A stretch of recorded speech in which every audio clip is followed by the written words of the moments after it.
blues away. I really wanna see my feeling coming on. And now this feeling is really moving along. The close is starting, the moon is shining bright. I feel my body change, you got the way I blues tonight. Well, said hey there, baby, come and let's play. Hey there, baby, won't you listen to what I say? You got those way I blues, a bluesy, woozy, woozy. We got those way I blues, way I blues, baby, way I blues. Yeah, let's go.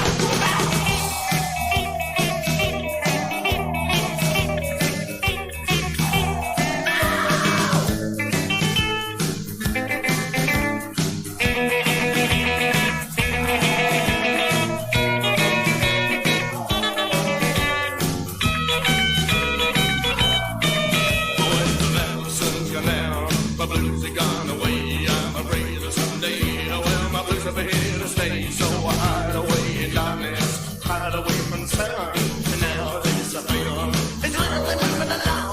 The blues are starting, the moon is shining bright. I feel my body change, you got the way I blues tonight. Well, said hey there, baby, come and let's play.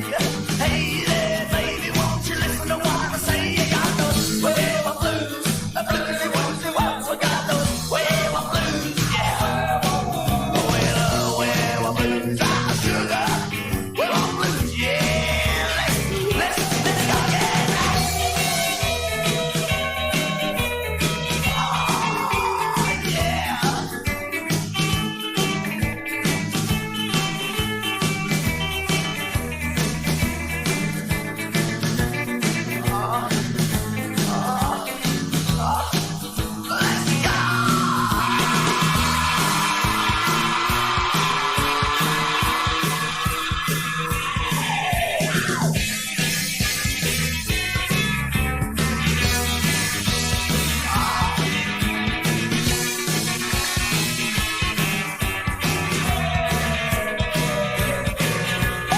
I got the blues, come until the end of the day. So I'm moving just out to take my blues away. I feel I wanna scream, I feel it coming on.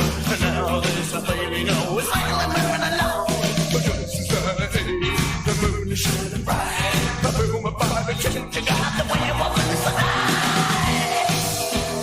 Well, I said, hey there, baby, come and let's play. Hey there, baby, won't you listen to what I say? You got those way I blues, a bluesy, woozy, woozy. We got those way I blues, got one. Way I blues, you know, baby, way I blues, yeah. So long. Ow! Ow! Ow! Ow! Welcome to the stream, folks. Welcome to the stream. I'm getting the fucking look from Scraddles. When I did that howl, it was a look of contempt. She's trying to sleep and she's looking at me like I'm an asshole or something. Wait, can you hear me? Okay, just had to check the OBS to see if any levels were going off. I don't want you to miss a moment of this fine commentary that I'm going to do. Scraddles knows what's coming. Yeah. Oh my god. Yep. I'm on live chat. I got it all taken care of, folks. I'm a responsible streamer.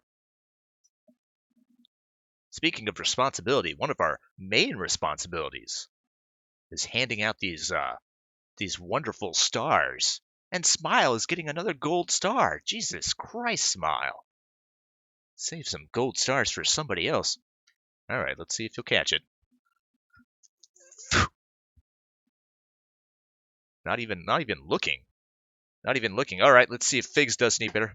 Here's a nice shiny silver star for you, Figs, who came in second this morning. That was a little too high. I apologize for that one, but good hustle. All right, Spinal Tap Taparoo. He's coming third with a bronze. He's not happy about it. But let's see if he catches it. Hey! He just ran up and stole it out of my hand. He's a fucking wily guy and fast. Well, all right. I guess that counts. Oh, son of a bitch. All right. Welcome everybody else to the stream. Ayak, welcome. She says my body is ready. I don't like that at all. I don't know. Otaku Reborn Podcast says Davis is at it again, doxing people's tweets, doxing his paintings. Next, he'll be doxing his love for Blossom. All right, guys. Get it together. Come on. Yeah. I do have mods, guys, by the way. Chucknuts, he's apparently a mod on his other account. He says I'm modded on a different account, but login is too much bother for Davy's little art channel. See? That's how it is. Nobody cares. Nobody cares to police the chat. Oh well. You'd be the first one to go, Trucknuts. First one.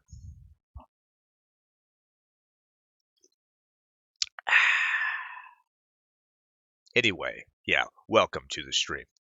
Ike says, get on with it, Davis. I'm brimming with anticipation. What, you don't want to wait just a little while? You don't want to build up to this? William says, drawing Blossom again today, Night Beast? You know it. Same thing we do every day. Draw Blossom. Did I even promote this stream? God damn it. I gotta go to the other channels real quick and let everybody know that we're streaming. This probably doesn't help at all. This whole thing that we do.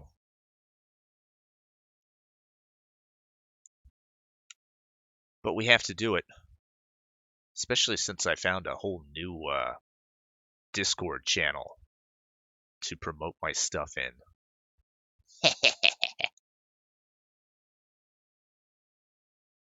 No, they don't even let me post links in that one. Alright, fuck it. Whatever. No love for Davis.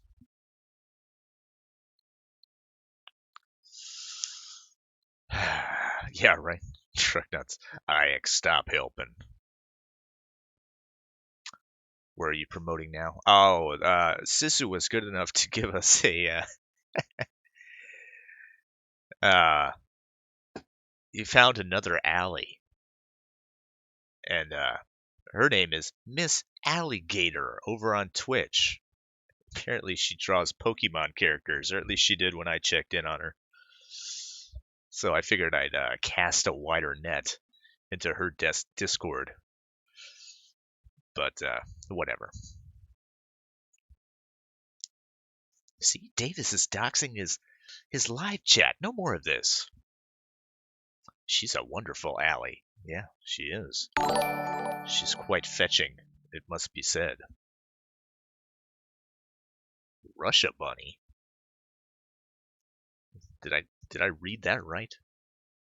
Some Russian bunny subscribed to the Russia Bunny.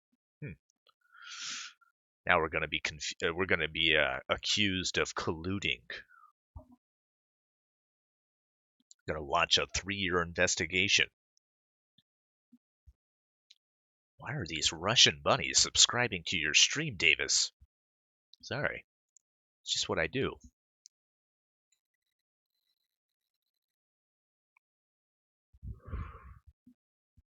Ike says, do we really need Pokeweebs? Have you seen their porn? It's disturbing. I'm going to say that I haven't. You can go ahead and press your X's to doubt on that one. Yeah, it's a pretty good find. She seems like an affable girl, but I wasn't able to watch too much of it. She probably does other things. She probably does gaming and whatnot. Whatever. It's not a big deal. What is a big deal? if we can talk about it, is werewolf breeding frenzy, folks. Werewolf breeding frenzy. How'd we get roped into this?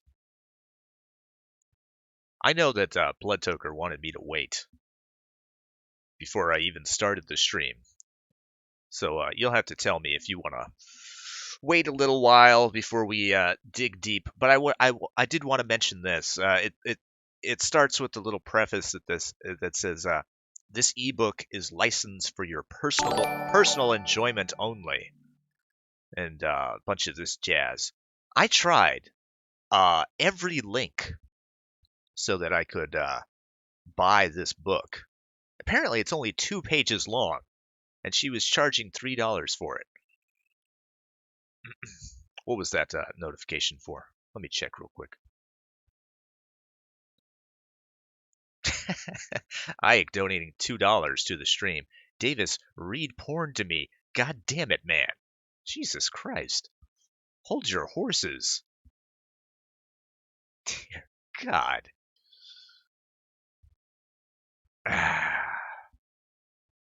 But yeah, we looked for a link. We tried to find it, and no way to give money to Sabine Winters. So Ike was good enough to find it on some site. So if you enjoy this as much as I think you're going to enjoy this, then I don't know, find some way to support Sabine Winters, who does 2 pages of erotica apparently. Tricknut says, I'm going to mute during your gay spell. I recommend you do the same, Davis. Kolowski says, I think Toki is out buying some illicit substance right now. Well, we can't wait. We can't wait for that. We just have to go. You promised me this on Wednesday. I'm so frustrated. It's Friday. I'm sorry. Sorry. At least it's coming. All right. Should we just get into this? Fucking hell. We might as well. Let me vape it up real quick, and then we'll start this thing.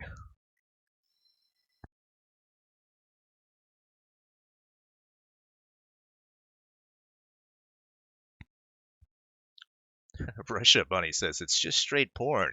No lead up. Goes right into it. Really? It's not good writing. Don't show a boob? We'll see. We'll see what happens with it. All right. Fine. Here we go. Werewolf Breeding Frenzy by Sabine Winters. The moon rose above the trees, bathing the forest in silver light, making everything beautiful and strange and mysterious.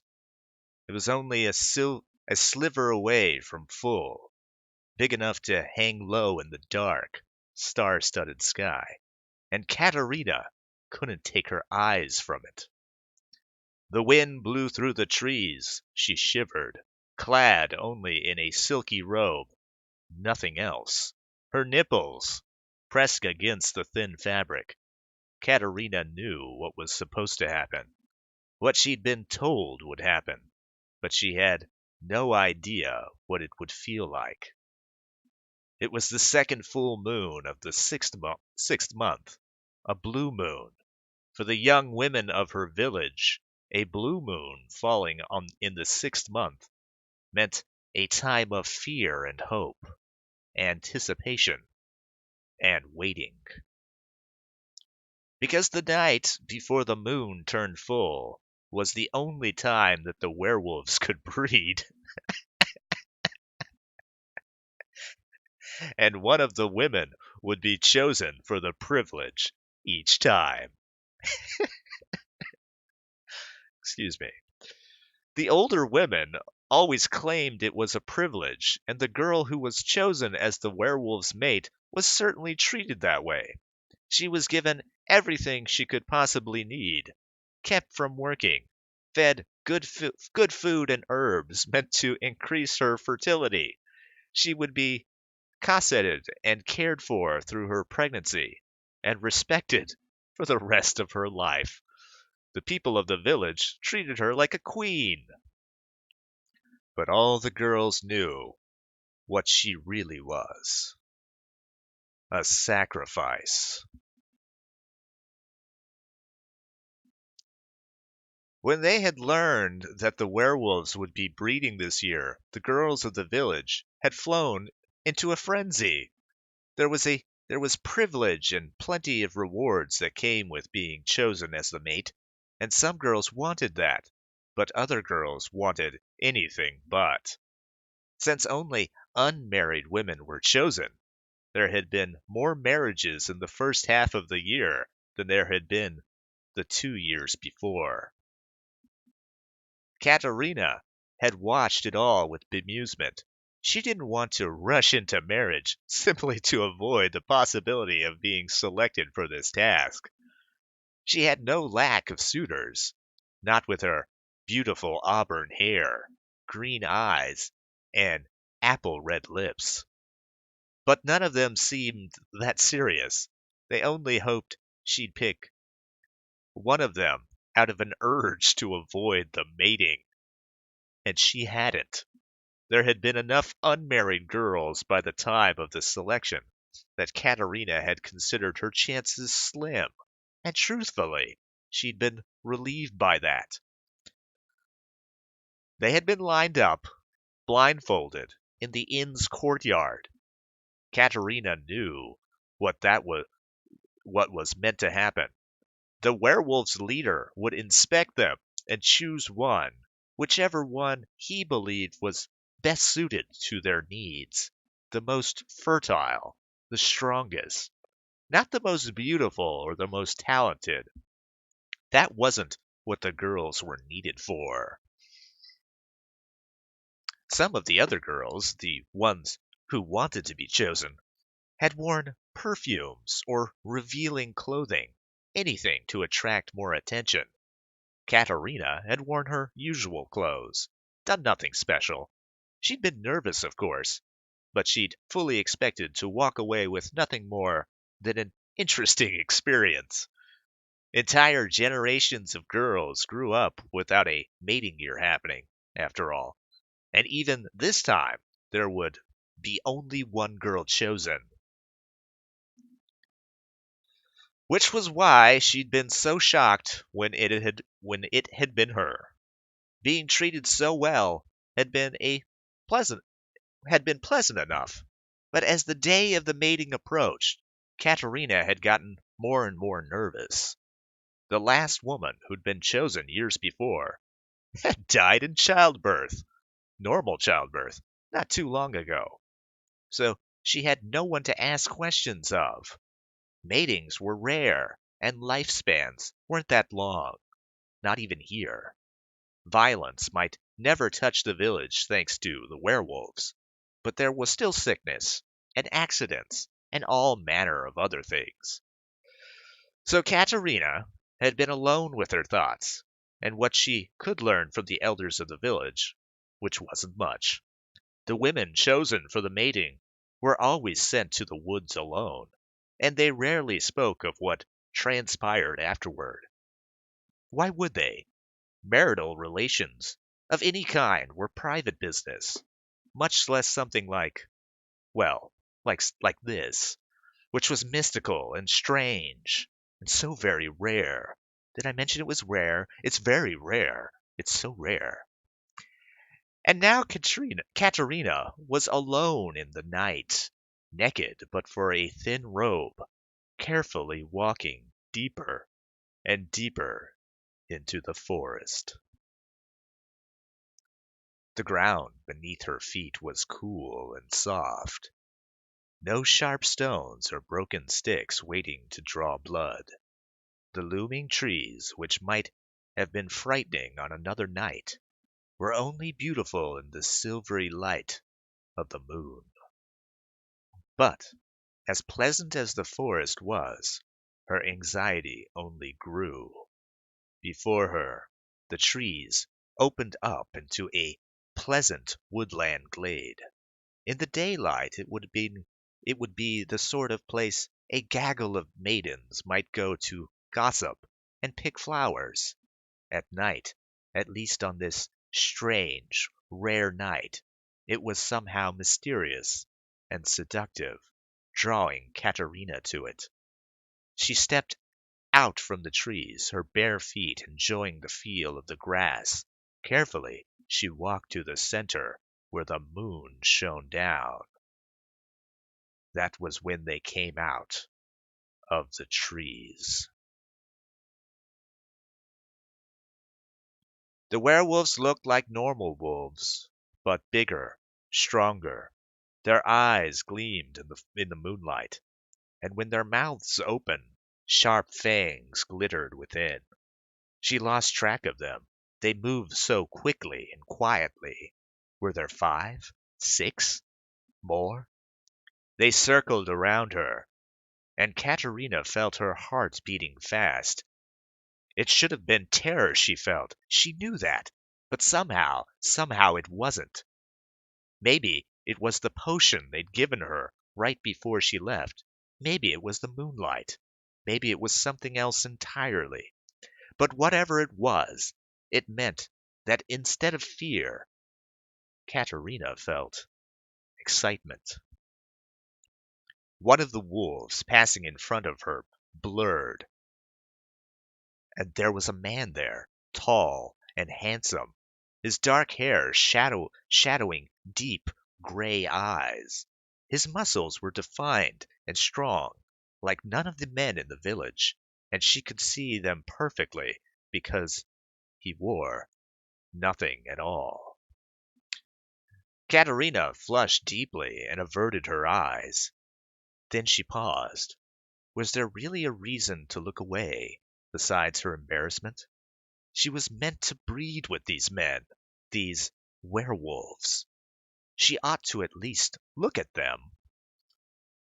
She took a deep breath and looked up, taking him in, all of him. His cock hung between his legs, large and real, and enough to make her draw in a quick gasp. Those gray eyes looked back at her, steady, but with a gleam of something else buried deep within. Lust? Could that be it? Another of the wolves circling her blurred into a man, this one with light hair, but just as attractive and fit as the first. They'd have to be, wouldn't they? Katerina thought distantly. If they spent their nights running in the forest, living like wild animals, they'd naturally be in good shape. You chose a pretty one this time, the blonde said. His voice was low, not directed toward Katerina, but toward the other man, the dark-haired one. He must be the leader of the pack, Katerina thought. He looked to be only a few years older than her, but that didn't matter. The wolves were immortal, dying only by violence.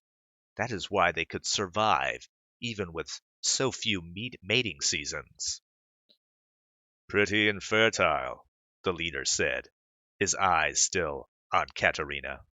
We'll breed her tonight, and there will be a new addition to our pack before spring comes next year. Katerina shivered. It all suddenly felt real. She was here to be their mate, the mother to a new werewolf, to be bred like an animal. Are you afraid? The leader said. His eyes missed nothing, and he'd seen her shiver, all out of place in the warmth of the summer night. I don't know, Katerina said, honest.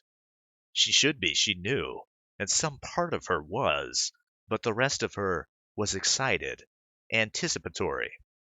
I don't know what to expect. The blonde laughed. They don't teach you humans anything these days, do you? He stepped closer, and Katerina looked up at him. The pack will take you tonight, One of us will get you with child, and you'll bear a new wolf to join our pack. Simple, isn't it? The the pack? Katerina glanced around, taking in the other two men, the wolves still untransformed. Were there more of them in the trees, or were those only shadows? All of you? All of us, the leader said. His eyes darted to the blonde who moved behind Katerina in a quick motion. Before she knew it, before she could stop him, he had ripped her robe away. She gasped, standing naked before all of them, exposed. Her hands fluttered up to cover her breasts, then down to hide the cleft between her legs. The leader laughed, low and rough. The sound of it sent a shiver up Katerina's spine, a shiver of pleasure. She shouldn't want this. She shouldn't be enjoying the way they were all looking at her. She shouldn't be excited by the prospect of mating with who, who knew how many werewolves. But she was. What a lovely view, the blonde said. His hands were on her now, strong and rough, sliding across her smooth stomach from behind. Don't hide. You were chosen. You're lucky. You'll remember this night for the rest of your life. Katerina knew this was true. She also knew suddenly that it wouldn't be a bad memory. Not at all. Her hands fell away, revealing herself to the wolves. Another one blurred and changed into human, and then another. More shapes slipped from the woods. How many were there? And been she'd be used by all of them? Katerina swallowed the lump of nervousness and excitement in her throat. Her embarrassment was slipping away, replaced by a newly budding desire. I'll have you first, the leader said. The blonde let Katerina go, stepping away, and she took a deep breath. She pushed her long auburn hair over her shoulders, eyelashes half lidded, and held out a hand to the werewolf invitation.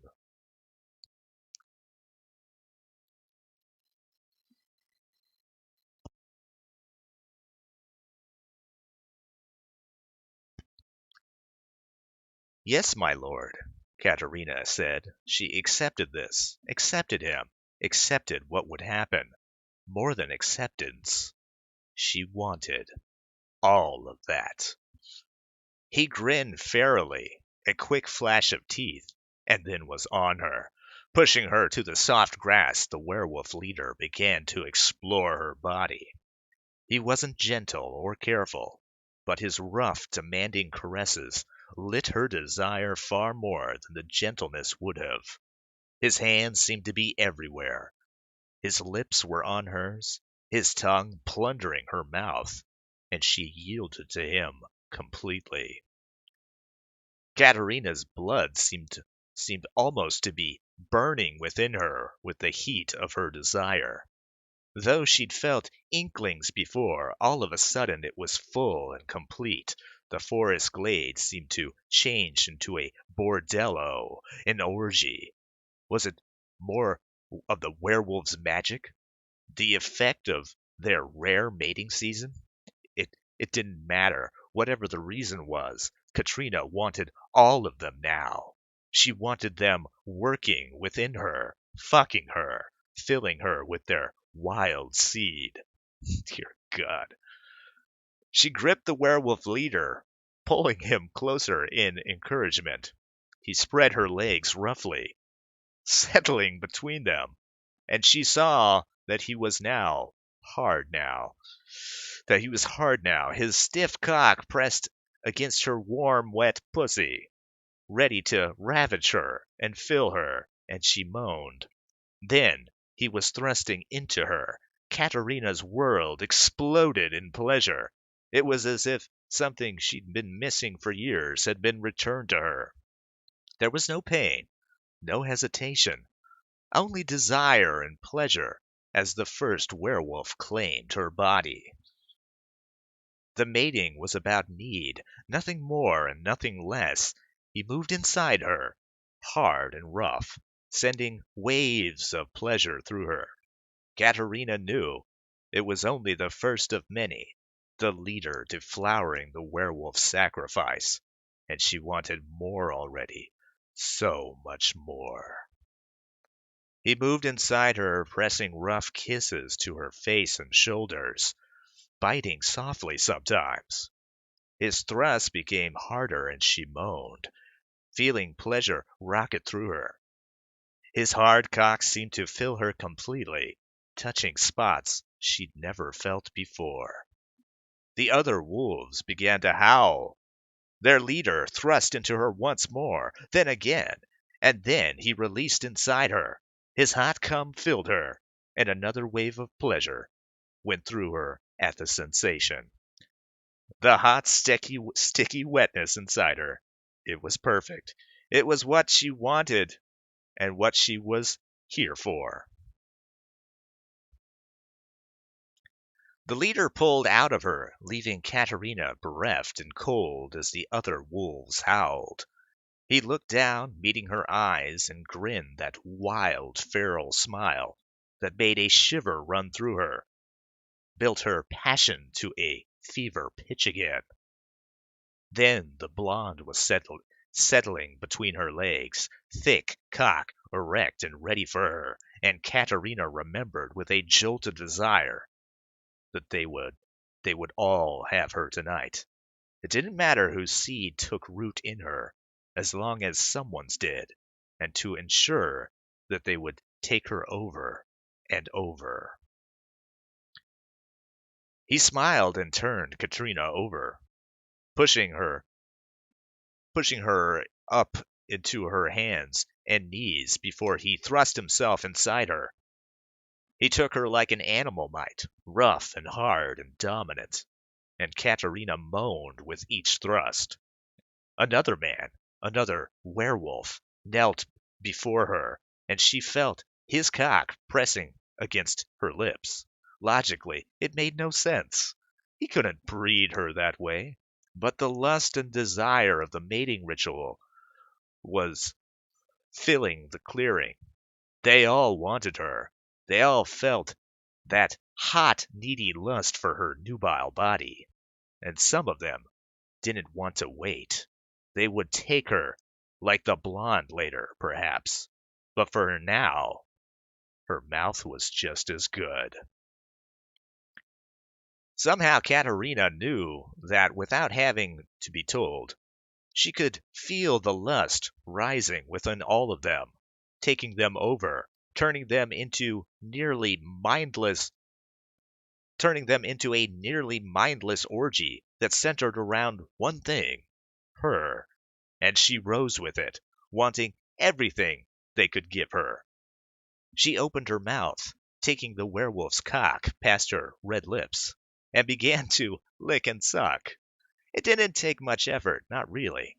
Before she knew it, he was fucking her mouth, moving with her and the blonde in rhythm.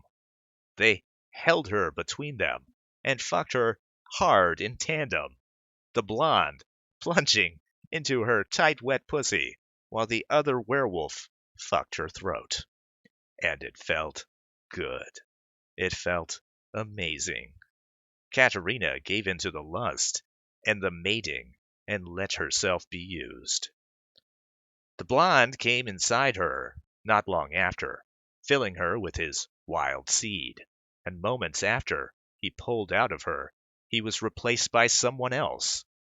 Katerina's passage was slick with seed of two men, and easy to slide into, hungry and throbby, aching for more. The man in her mouth finished, spilling down her throat. Katerina swallowed every drop she could, acting on the unconscious knowledge that their seed was sacred, special. He was replaced by another, too, and she opened her mouth for that one eagerly. Dear God. Katerina didn't count, didn't even try to keep track. She knew how many werewolves there were. She didn't know how many werewolves there were at all. Each one of them fucked her, she knew, but some used her mouth, and some her pussy. Some took more than one turn. She was a toy for their pleasure, a bitch to be bred, and she loved it. She knew her place, legs spread, cock moving inside her, taking every ounce of cum inside of her. She was pulled back on one man's lap, bounced on his cock while another held her head and fucked her mouth. Her breasts were teased, twisted, bitten until they were red and aching so pleasurably that a bare touch made her shiver and moan. She was taken on her back, on her hands and knees, on her stomach. Every way they could have her, they did, over and over. As the mating lust grew, the werewolves cared less and less about that one final goal, coming inside her tight, fertile pussy. They wanted to breed her. She was never empty for longer than a second before another cock was shoved into her. But it became more than that. It was about pleasure and desire. Their desire for her, and the pleasure her body could give. Not just her mouth and her pussy either. Katerina found her hands being wrapped around erect, steel-hard cocks, rough male hands, covering them and using her delicate feminine grip to reach their peaks. More than once, careful positioning meant that while one wolf thrust into her pussy, another was able to press achingly into her ass, rocking into her and filling her in one more way. And her body opened to all of them. Katerina had never done most of these things before, never even thought of doing them, but she couldn't say no. She didn't want to. And even if she had, the mating lust was too strong. It had taken over and turned her into a near mindless creature of sex and need, and they wanted whatever they wanted of her. And whatever they wanted of her, she'd give. The werewolves mounted her over and over, rough and gentle, slow and fast. They had her. Each of them came inside her. Her pussy, her mouth, her ass, cum spattered her breast and stomach, dripped down her thighs. It burned deliciously each time, and she knew it was more werewolf magic. They were breeding her, making her fit to carry their child. Their seed would battle inside her, the strongest surviving to take root. Each time one of the werewolves found release, Katerina was rocked with pleasure, as if she was in tune with them, all of them. She reached orgasm over and over with the pack. Each time seemed to be more intense, more overwhelming, and the pleasure of it all made her unable to think about anything else. Nothing but sucking, being fucked and used, being bred by the pack. Katerina utterly lost track of time, lost in a world of incredible pleasure. The moon had been high above when she entered the glade, and she only began to come back to herself when it had sunk low below the skyline. Distantly, she realized the sun would rise soon. The magic night would be over. The last werewolf labored inside her, hard and rough, and when he came, Katerina was overcome by one last orgasm. She was exhausted. She realized, barely able to stay conscious as the pleasure crashed over her. She wanted to sink into it, lose herself to it. His cum flooded into her, filling her womb, joining with the rest of the werewolves. She didn't know how many had come inside of her that night, how much of that werewolf seed was in her belly. All she knew was that she'd never felt like the pleasure she'd had that night. She never would again. The wolves began to transform back. They disappeared into the trees, and Katerina watched them go. She lay on the grass, spattered in cum and bruises and love bites, aching in the most delicious of ways. Being used felt incredible. The leader looked down at her, his lips curving into that smile again. Stay strong. You're carrying our next packmate. Katerina found herself smiling too, a dreamy, tired smile. Her hands fluttered down to her belly, resting there. Her job wasn't over yet, and she knew that the ritual had worked. All that come inside her, and it must have. He turned away, disappearing into the woods, and Katerina let her eyes slide shut. She'd get up and head back to the village soon, returning as a changed woman. For now, she would rest. She needed her strength. Well. Well.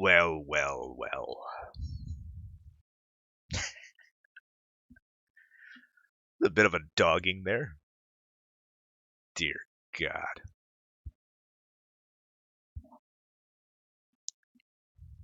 We did it, folks. Oh, you didn't like that one, Ike? That was gross terrible?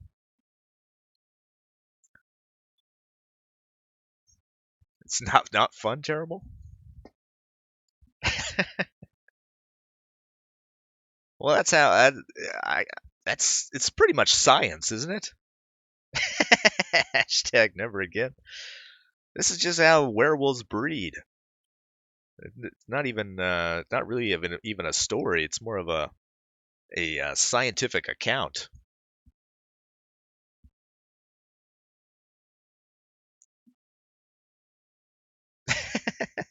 Not one got it in her eye? I guess not.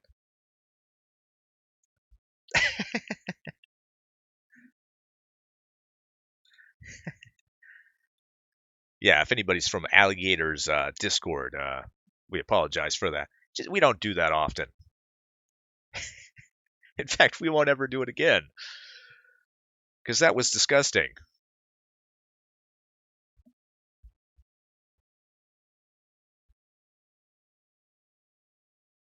Alfarius Omegon says the author totally ignores the alpha, only breeding rights of the alpha werewolf. Pure trash. It's a documentary. You see what this note says. I know it's a donation from Ike, and I do appreciate that. Ike says, you deserve a tip for how well you read that. Well, thank you very much. Dear Lord. Be a pain to get it out of her hair. Oh. Pretty standard stuff, really, if you think about it. It's what you expect out of a gangbang.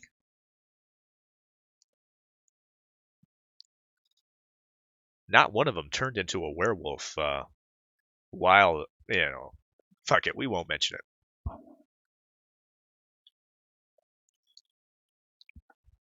Any critiques of the piece? What would you guys have done differently to make it better? Probably not write it at all.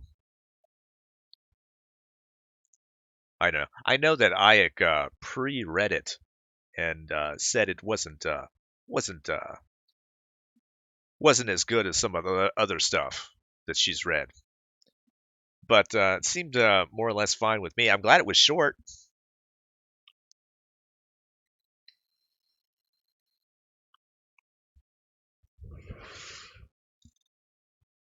I mean, how long do these novels go on for? Obviously, that's not much of a novel. Niece Lone Wolf origin story? Oh my god. Stop stalking this poor woman. I did refresh that blog. No updates there. Afraid to say.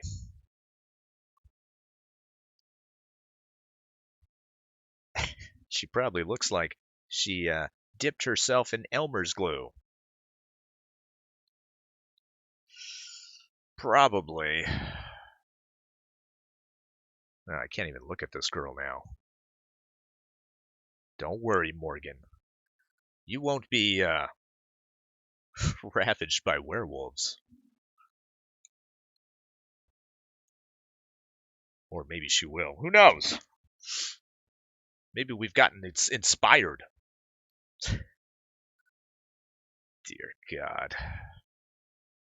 Ike says, I feel a little sick now. Hmm. You did it to yourself.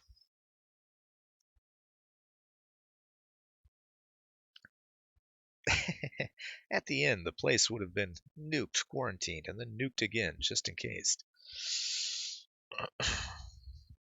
Ike says some of them are full on Lord of the Rings, but most are short novels, 150 pages.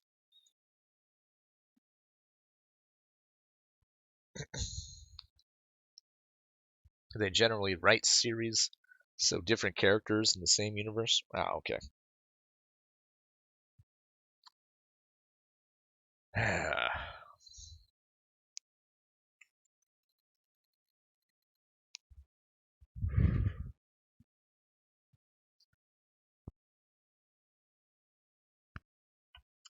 Katie Waxlover has a good point. Well, poor Morgan. Might as well not even give her panties. Just get ripped away. Well, that's half of the fun. Did I say that? We'll move on. All right, we're going to be drawing some flowers today. I got to do that apparently. Since it's early in the day, I don't feel like it's going to be that big of a chore.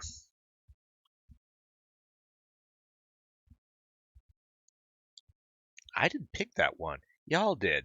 I said Millie Taden. Well, that's the last one you're going to get.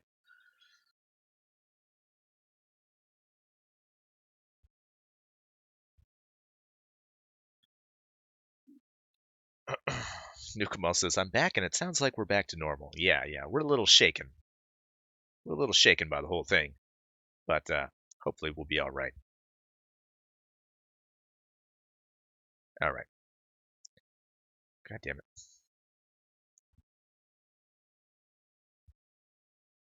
No, I appreciate that, Ike. It was fun. I don't know if you guys had fun, but it was fun reading that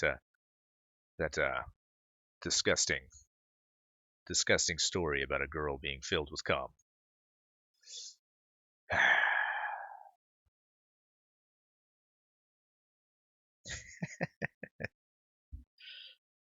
Rape fists.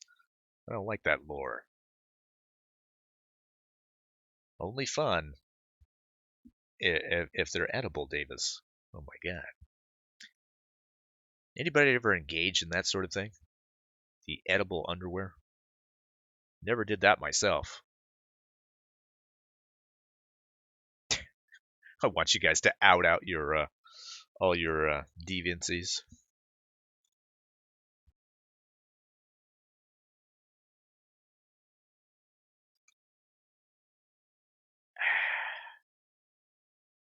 Checking my DMs. I don't know why you're sending me this. Filled, covered, laying in cum. Cum was just her universe. I guess. Dear Lord. Alright, we'll just, I'll tell you what we'll do. We'll just lay in everything. We'll sketch where everything is, more or less. No, it should be down here. Flower should be bigger here. Doesn't have to be completely right.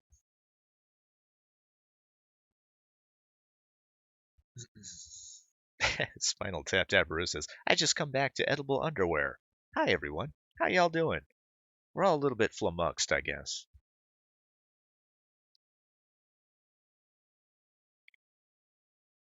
We've all gone through something together, and it's not anything that anybody should go through with multiple people.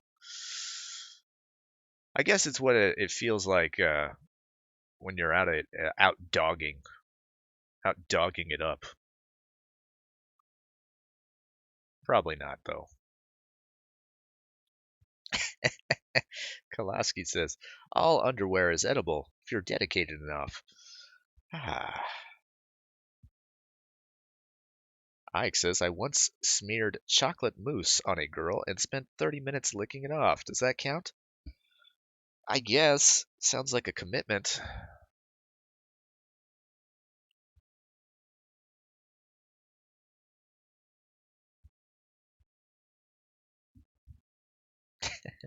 Kowalski says, I'm terrified and I need an adult.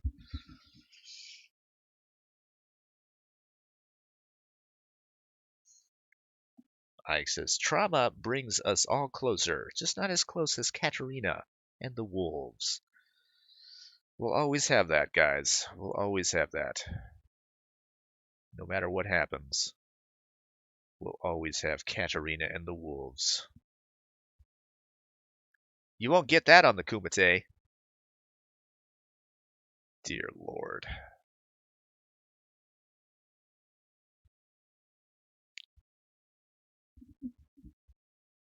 Have we read the werewolf porn yet? Yes, we did. We got through it like a champ.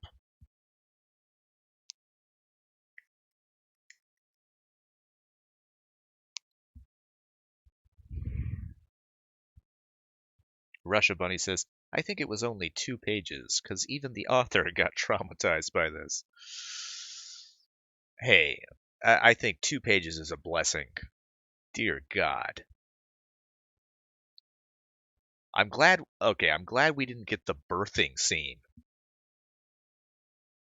I'm glad she felt the need. She was like, all right, we don't need that.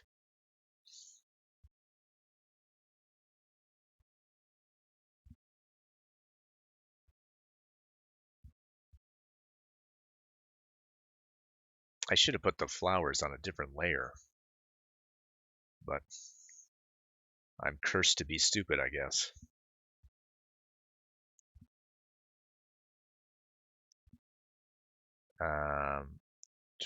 What is it? Should go around here, actually.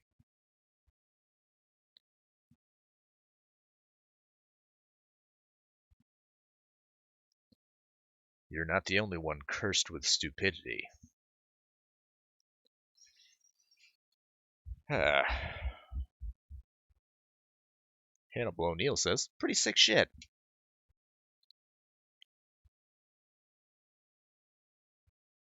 Ike says, I've read worse than that on fanfic sites, which is why it was 3 out of 10 and not a 0.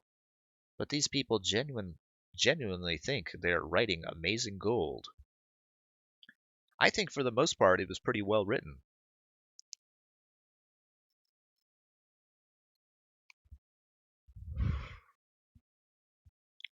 But then again, I'm basing it on Ethan Ralph articles.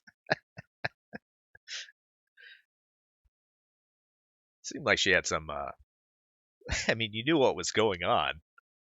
You knew where everyone was at spatially. Dear God, this fucking story.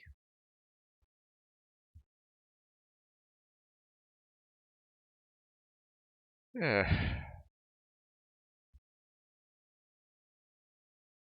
damn it! Got the wrong color.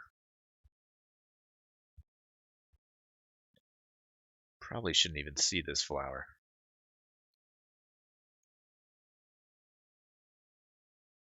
This one goes around here somewhere. Comes around here. Crit Eastwood, welcome to the stream. You got here just in time. Because you've missed out. Ike says there was one about a chick getting repeatedly gangbanged by elves that I had to stop reading because I was genuinely traumatized and I had to cry in a corner. Really? Gangbanged by elves.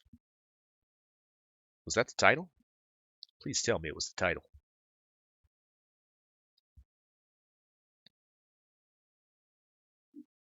I don't know, maybe it says, now, is this a one-time deal or are you going to do this stuff every day? No. We'll never do it ever again.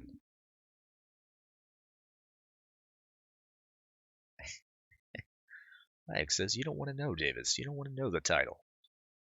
I think I do. Elves as in high elves?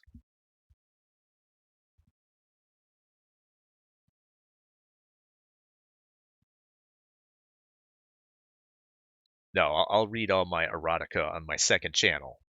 That's what I'll do. Dear Lord. Apologize if anybody was traumatized by that whole thing. Had to be done.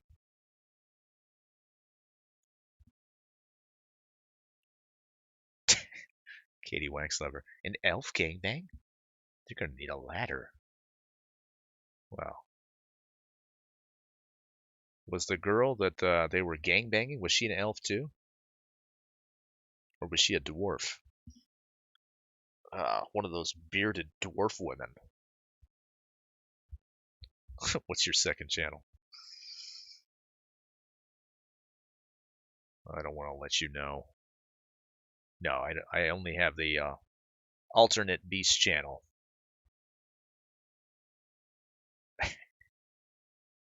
And we won't be doing anything like that over there either.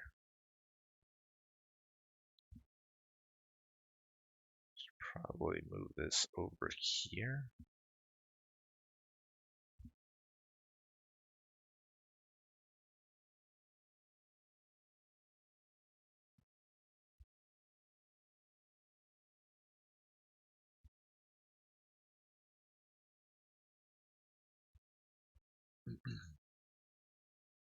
Can't be romantic without a good old-fashioned gangbang, says Spinal Tap Taparoo.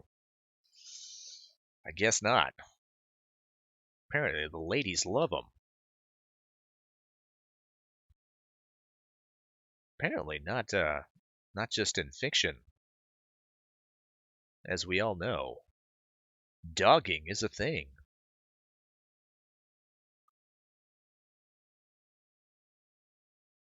It must be said.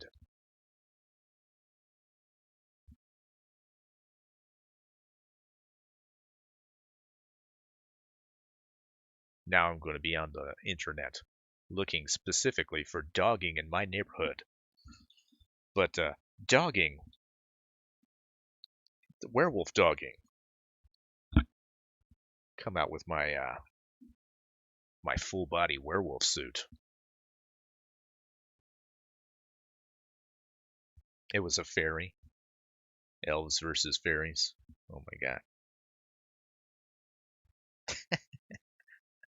Spinal Tap Taparoo. Let's be real here. Dogging is a team building exercise. I guess.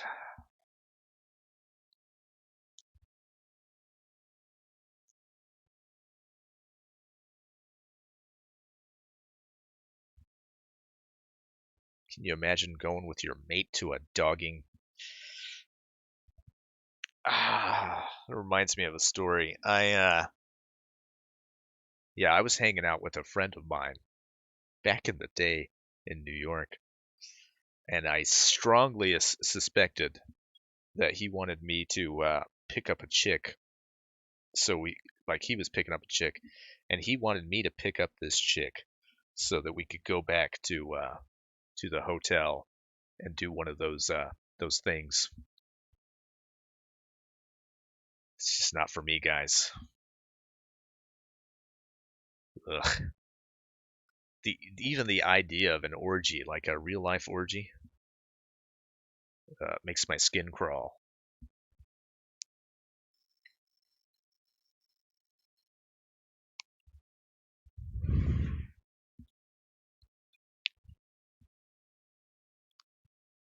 But he was like a fucking. He was one of those guys that were just crazy into into sex and all that, in all manner of things. One of those guys. So he'd been through. Yeah, couldn't get weird enough for that guy.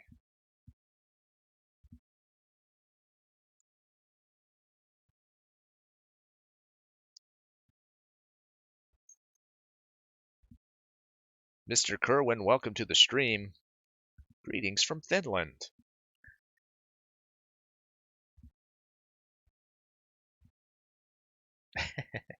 I don't know, maybe he says Davis only participates if it's more than 4. Yeah, he was a man whore.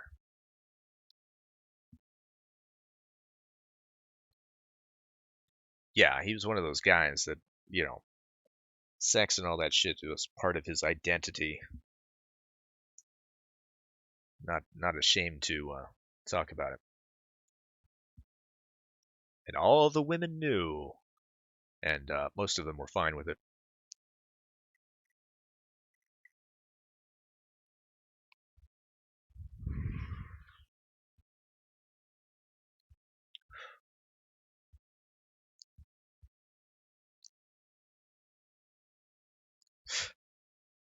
Davis loves reverse gangbang, just him and hundreds of ladies.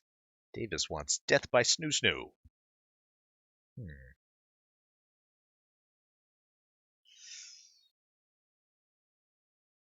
No thanks.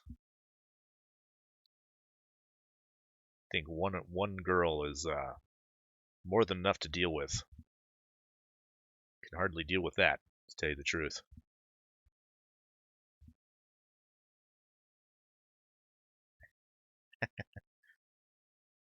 Nervous laughter.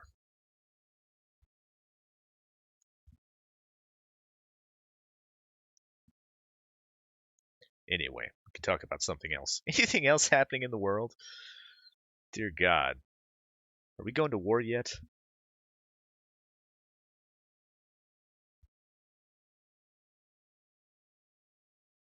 Ah.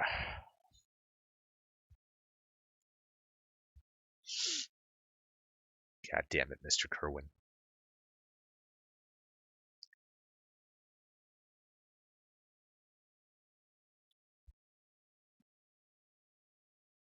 This is never going to end. It's never going to end.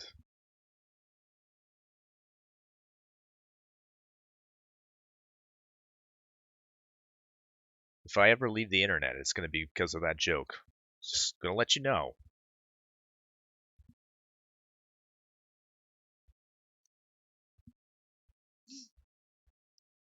Spinal Tap says, yeah, seems like a war between America and Iran is blossoming. God damn it.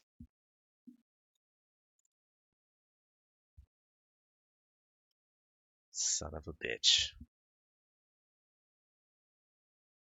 Can't even talk about current events. All right, that's more or less where all the flowers are. I think there's probably something around here, too. All right, Katie Waxlover, she's got to head out. Take care. Thanks for stopping by for the werewolf gangbang. Hope it was as enjoyable for you as it was for somebody, I imagine. I don't know. Probably somebody out there. Had a good go of it.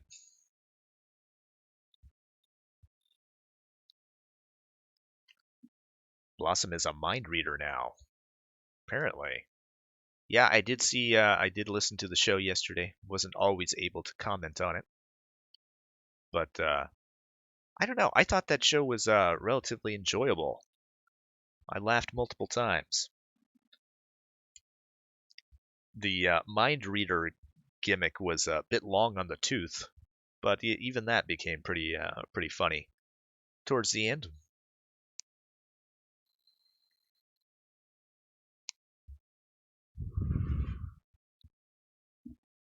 I particularly liked.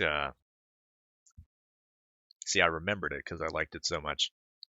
Is this a conspiracy or just a big house? Yeah, it got me.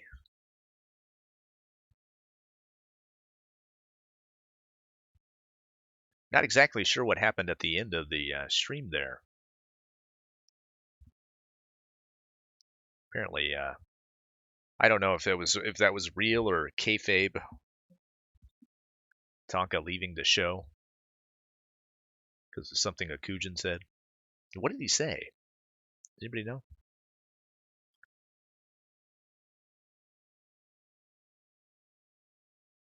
I always tend to think these things are all blown out of proportion.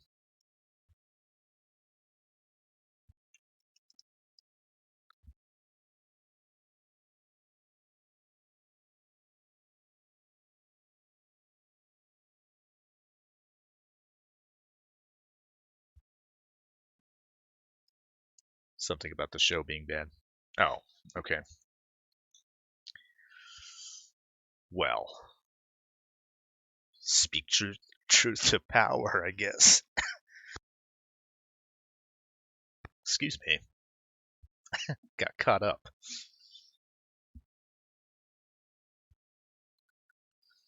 Does I'll have to ask Tonka if he thinks he does a quality show. Yeah, sometimes that show is better than others, or sometimes that show is better. Uh, what am I trying to say here? Sometimes there's good episodes, sometimes they're not so good. I don't know.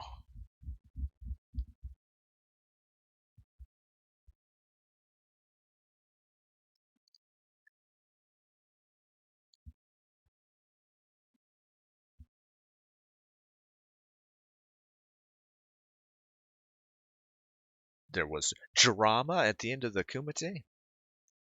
Yeah, that's what I'm asking.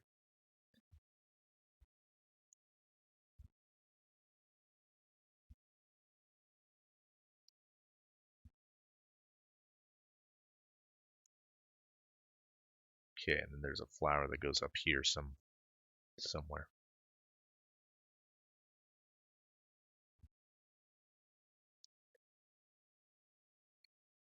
Then over here, somewhere around here. Just make up that stuff.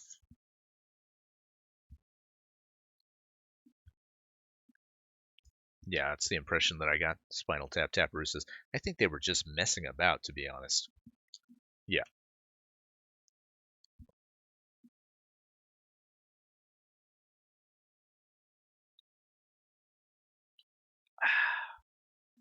The show just ended awkwardly because it ran out of steam,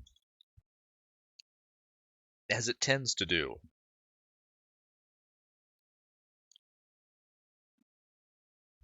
I don't know. Whenever you do a show like that, it's hard when there's multiple people to know where the end point is to say, all right, that's enough. Probably best to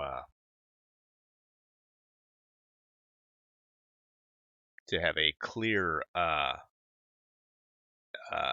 time where the show ends so you can wrap things up. But I don't know.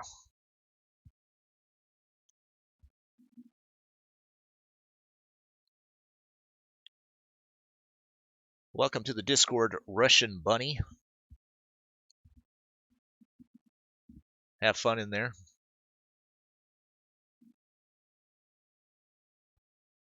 Careful about a few people. A few people in there are psychopathic killers. So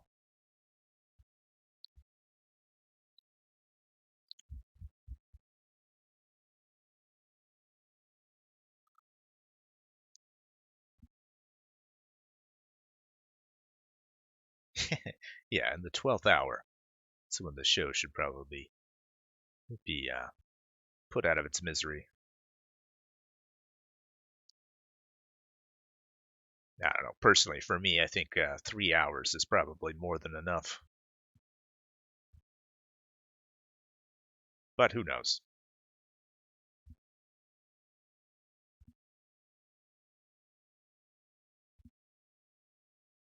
Sometimes you get a topic that just falls in your lap and you want to cover it.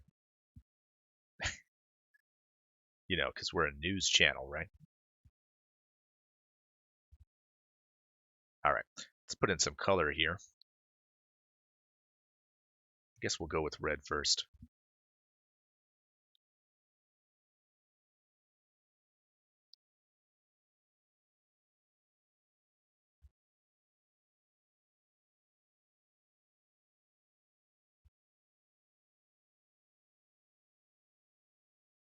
Floral pattern. Big gay. Welcome to the stream, hey man. Nice shot.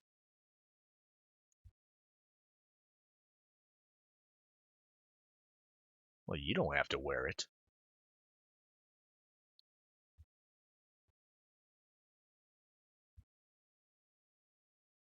He's critiquing this woman's fashion choices.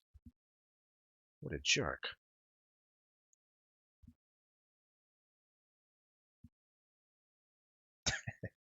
Gasped homosexually.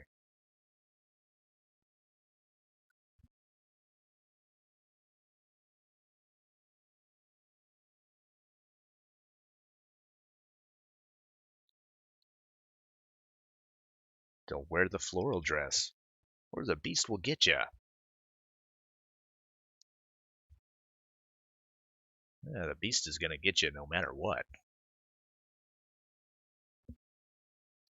It's the other things out there you have to worry about. Spoiler.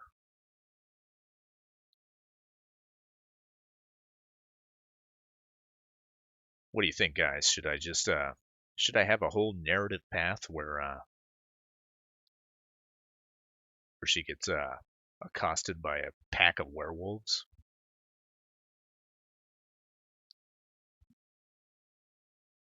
That wouldn't make sense at all, would it?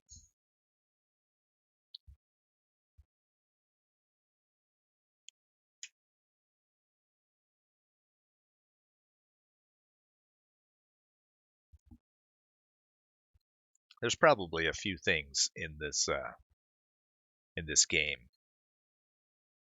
that I've certainly put on the table, writing wise, when I was writing it out, that you guys are going to be like, let's just put it this way: this game isn't for everybody. It's probably really not for anybody.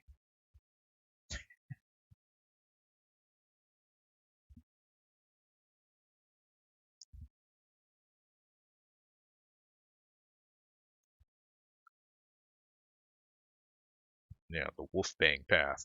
Yeah, there you go.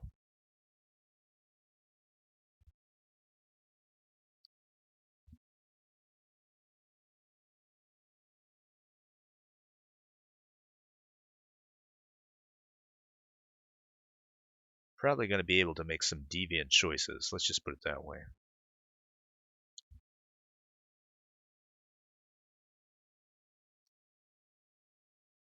I don't think I would do this thing if I didn't want to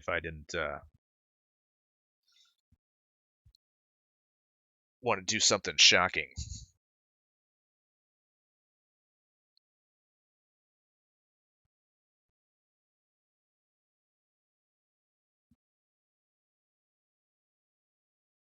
Probably going to get a fair bit of shit for it too.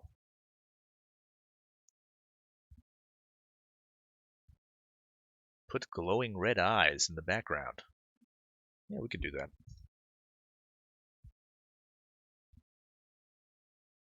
It's for Punish Dad. I don't even think so. I don't know. There's probably a select group of weirdos that are really going to like it. That being said, there's probably about I don't know. I think it's probably safe to assume there's probably about 50,000 people in the world that would really enjoy it. Just throwing that number right out there.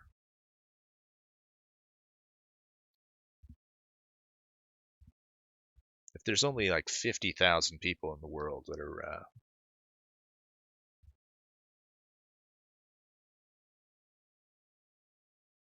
then I think I'll be fine.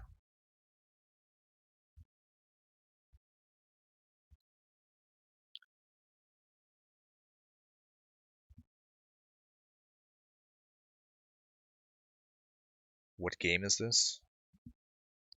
I'm designing a game. It's a visual novel. It doesn't have a title yet. I've floated around a few titles. I haven't come up with one that I really like. They've all been placeholders.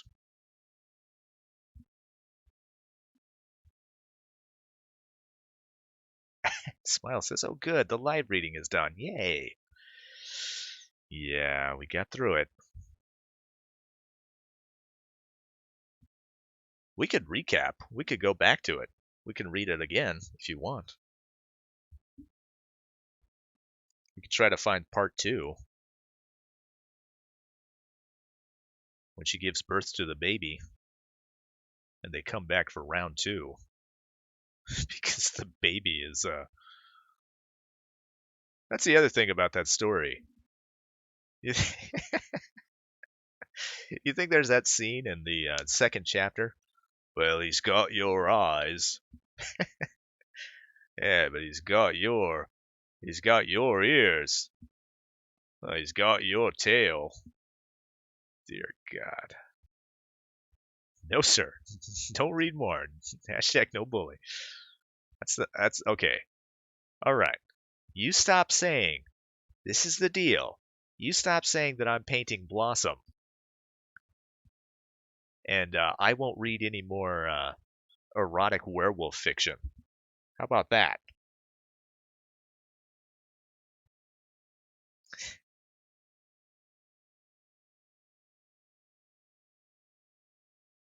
Next person says that I'm painting Blossom, we'll reread it. Just the most choice, uncomfortable bits.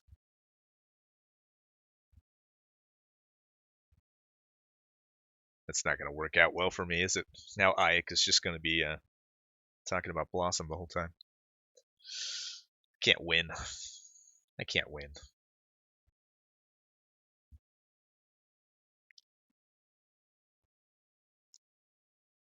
Bible Ninja says, Davis, experimental music is allowed. Experimental graphic novels are also to be entertained. I'll do my best to promote you. I told Doc to swallow his pride and beg you to be on celebrity interviews. Never going to happen.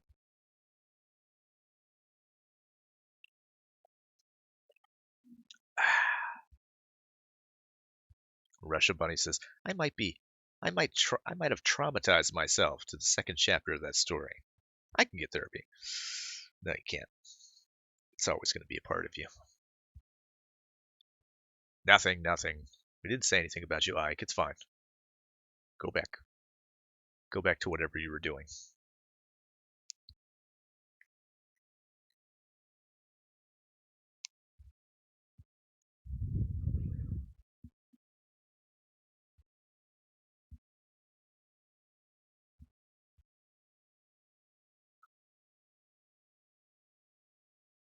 And I think this will be a flower too.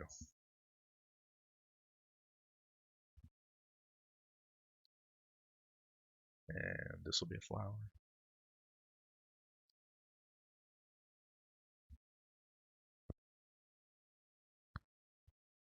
I'm petting my dog right now, but I can do that and listen to you talk about me. I'm not talking about you. Dear God.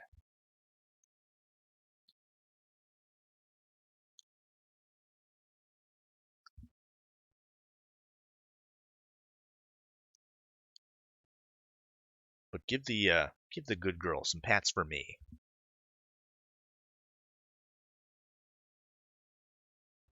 My good girl is sleeping. Oh my God, she's adorable. She's over by the windowsill right now.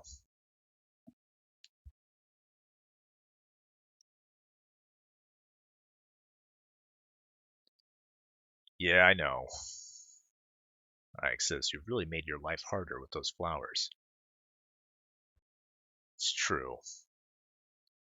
And the sad thing is, there's a much better way to do it. And I have repeatedly chosen the hardest path. Probably because I'm a bit of a stupid idiot.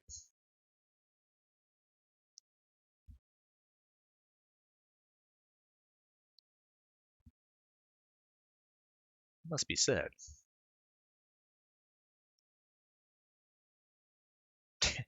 Yeah, Scrattle's daydreaming about all the people she's gonna stab.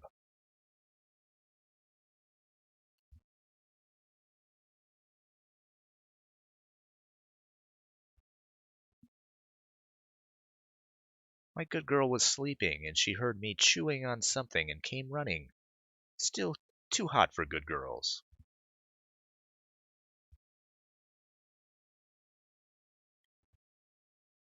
What were you chewing on? Blood Toker, welcome to the stream. You're about an hour late. You've missed it all. You've missed you didn't miss anything. Welcome. Bible Ninja says, Davis, you should encourage the celeb interview thing. I even said I'd drop change for it to happen. There's a little friction between you, as you're frank and forthright, and he's passive and submissive. You know what? You're not wrong. That could be cool. I do like those uncomfortable exchanges with people.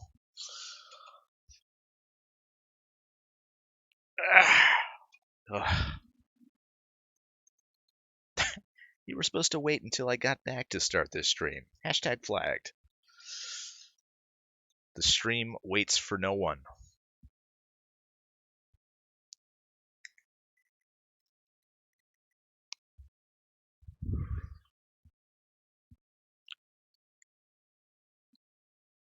It's my only point of pride that I have with this stream. Certainly can't be because of the quality, but at least I can start on time. Well, I'll tell you something about the Morning Beast. It's not good, but at least he starts on time.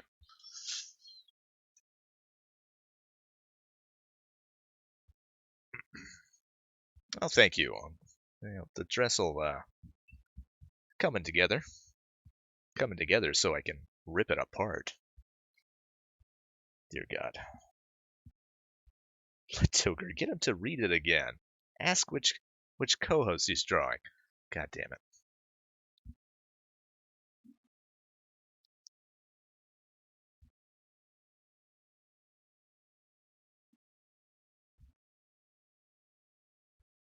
Blood Toker says, and did you do more with her face? Looks touched up and improved, maybe. I'm high.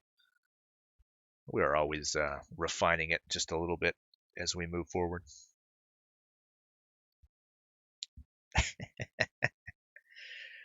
I don't know, maybe says, Davis, tell Doc you think Tracy Smothers is a legend. He'll talk with you.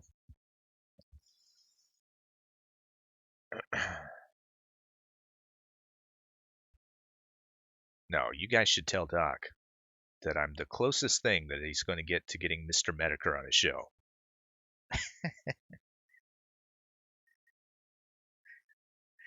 Maybe that'll do.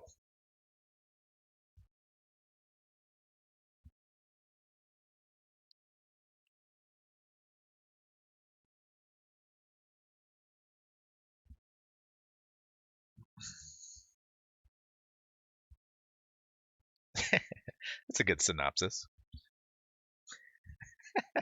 Werewolf girl, werewolf. No, no, no, no, no. Fire, fire, fire. No, no, no, no, no. Fire, fire, fire. Yeah.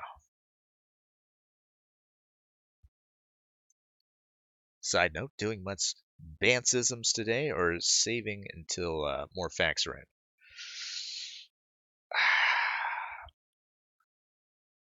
Yeah, I don't know. I'll have to wait until I have any more gumption to deal with that whole fiasco. Because I tried to look into it last night, and I just was uninterested in it.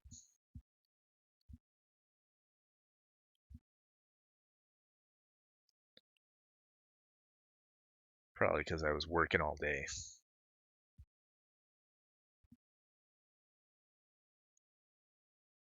Couldn't be bothered. Yeah, evidence versus conjecture. Yeah, a lot of that stuff when you get into it, I don't mean to be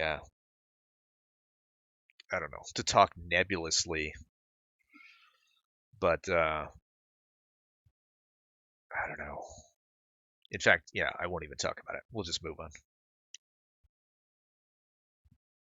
Yeah, Clint Eastwood says, being the decent lawyer you are, you should wait. Nico says, hey, have you heard the FBI found a human chop shop? No. A human chop shop? Yikes. Where was it?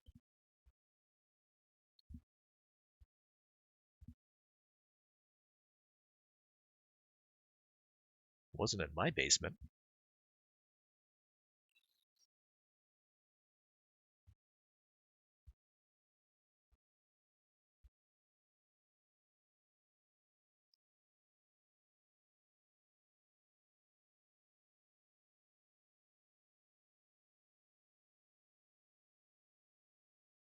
Fucking Spinal Tap. Human chop shop? Must have cost the FBI an arm and a leg to find it. Oh.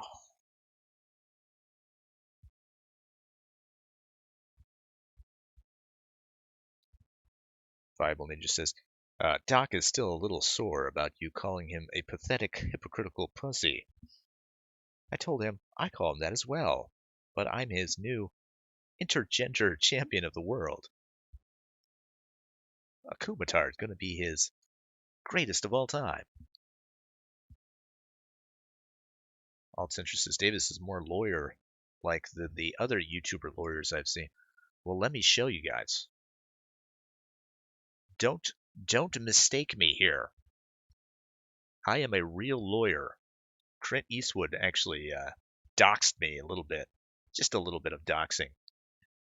Go to the Irish Times, little thing I was involved in 2013.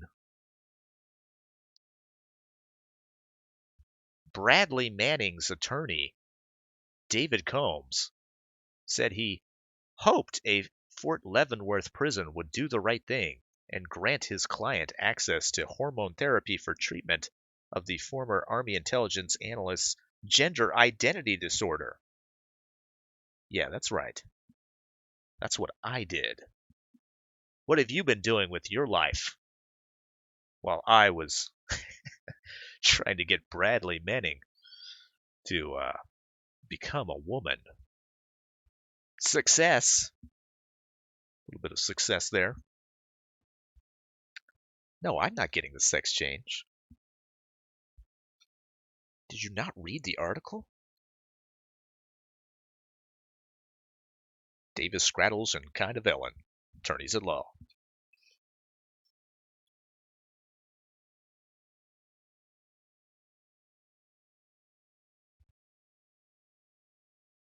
Yeah, that's completely me. That's what I did. Please. Tell everybody. I'm not a fake lawyer.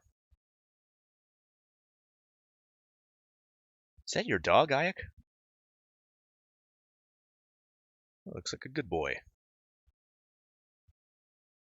Ayek posted her dog in the Discord.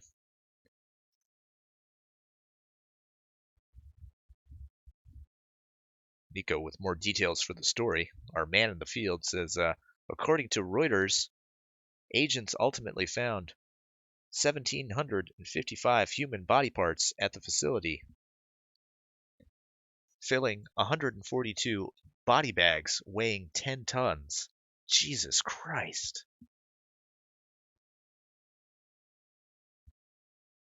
Dear God. That's a lot of people.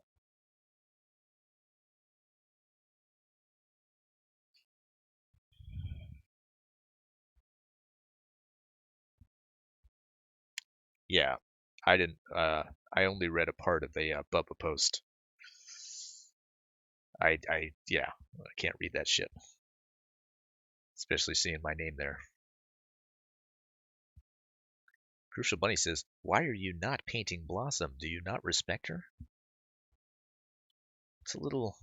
It's close. You're about to get some you're about to get some werewolf fiction read to you if you keep up with this line of questioning. Be very careful.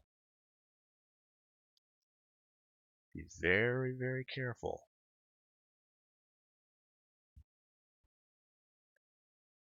You think that's what it was?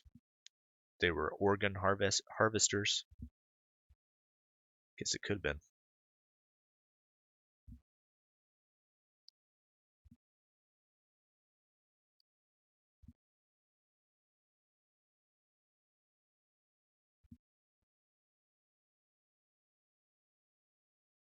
Yeah, the flower dress is cool.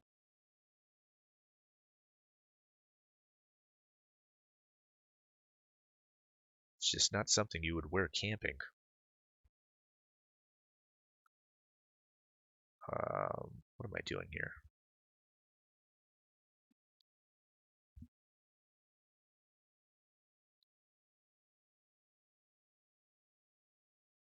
Oh, you sent the link on Twitter? All right, let me look at it.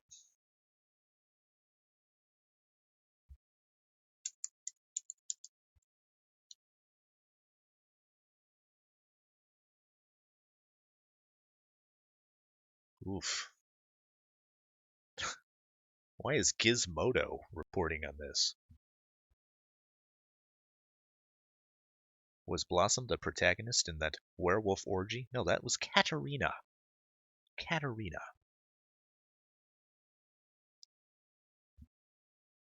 All right. FBI finds bucket of heads, cooler of penises, sewn Frankenstein corpse at body donation center. Dear God, it's worse than you reported. Buckets of heads. Bucket of heads. It's a big bucket.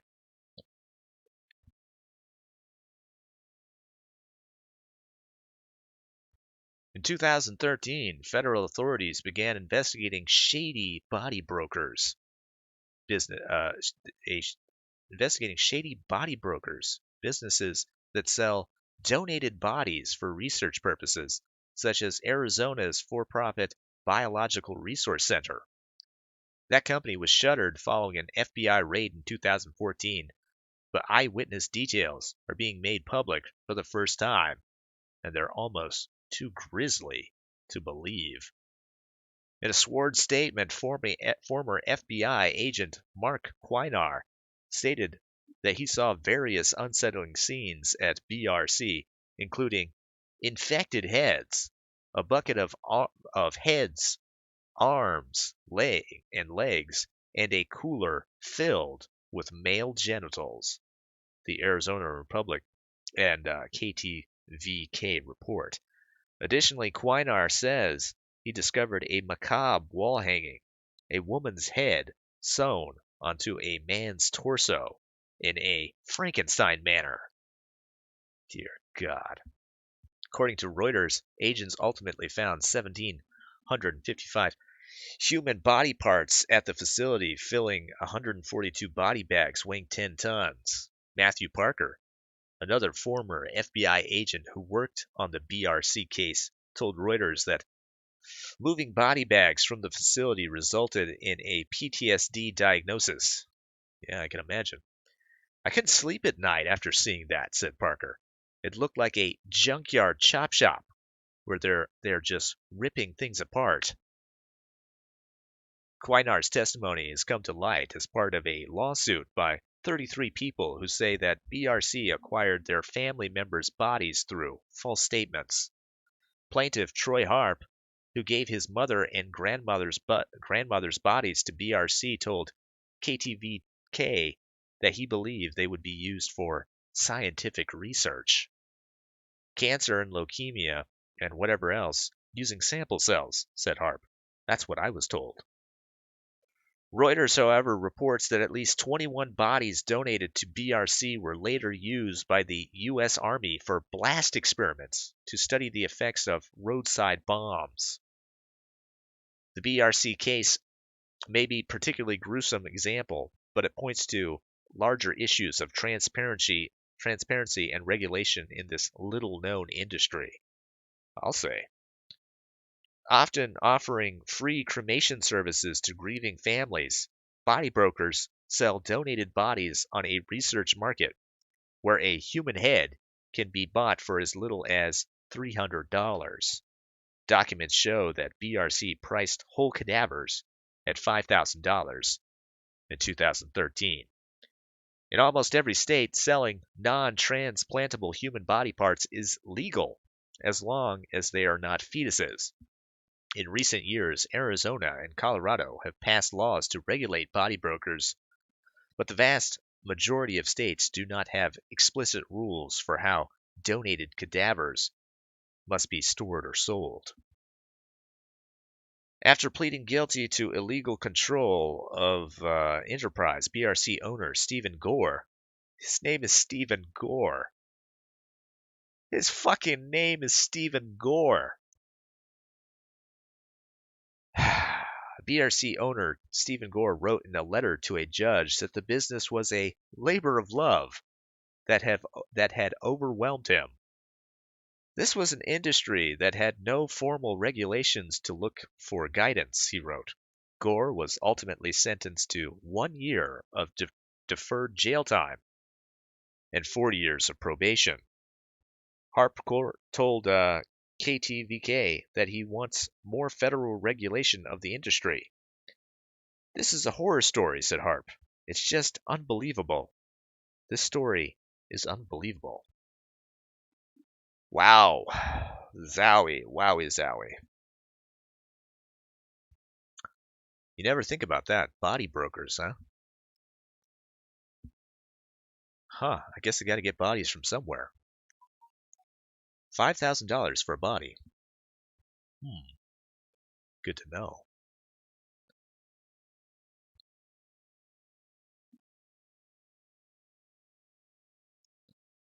Let me try to catch up with the chat. Oh, maybe I shouldn't. Altcentrist says, that sounds steep. I've heard Blossom sells head for $25. You dirty dog. Crucial Bunny says, you mean I could have sold all the dead bodies I've acquired instead of scattering them in multiple dumpsters in several states? Wow, I feel foolish. Alfarius Omegon, yeah, that's what I'm thinking. Federal regulation, that'll do the trick. Can you imagine? Bunch of congressmen sitting down trying to come up with regulations on body brokers. I guess there has to be something, right? So people don't sew heads to torsos. Pletoker says, I'd pay $25 to lick Blossom's thumb. Really? Dear Lord. A person shouldn't be able to do that without a proper bribe to the federal authorities. Yeah. Man, it's weird, isn't it? I didn't know you could sell bodies.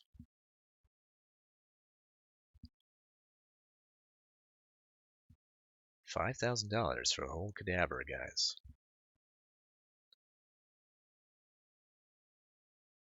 You want to read that one? Ike wants to read this one. Reddit magicians are fiercely debating how to summon a big titty demon. Trucknut says delete today. I hate it. Yeah. It's been a tough one.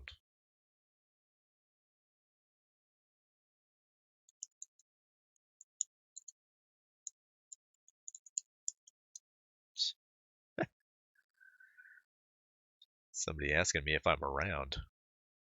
Yeah, I'm around. Fucking streaming. How do you not know I'm streaming? Right. Was it from a Tonka Toker? Oh, Blood Toker bought a glass eye once. They're not as cool as you think they are. You think a glass eye looks like a ball, but it doesn't. Alright, we're going to click on this just briefly.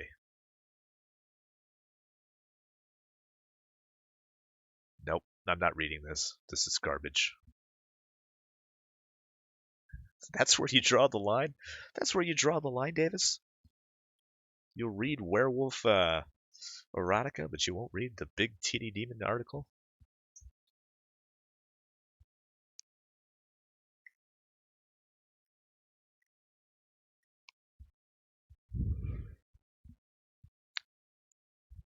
Nico says Vamp released a creepy pasta video, so if you're having a bad day, you can listen to that later.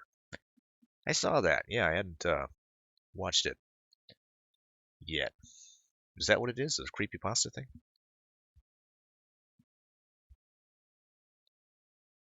Shame, shame, Davis. What do you got against big titties? I doubt it'll be that satisfying. MK Thales says, I prefer to summon big titty goth girls. You're not wrong there.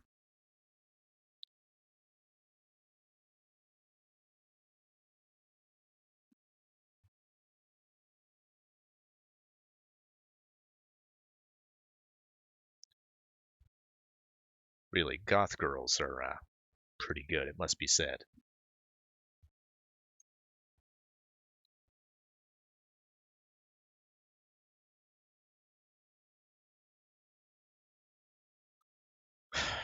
You know what? I don't even think I've ever dated a goth girl.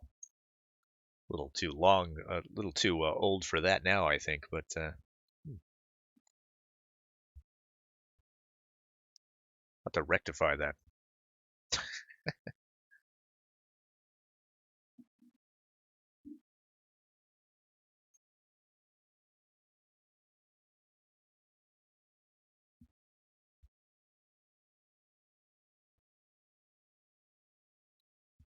Alt Centrist says there's one more flower on the dress, very bottom one in the mirror. Oh, you're right. Thank you. Good looking out.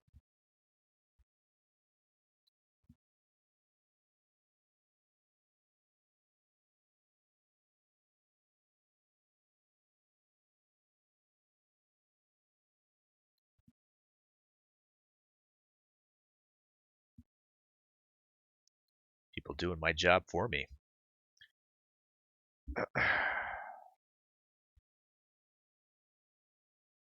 Jacob letting us know he's playing GTA Online. All right, fair enough.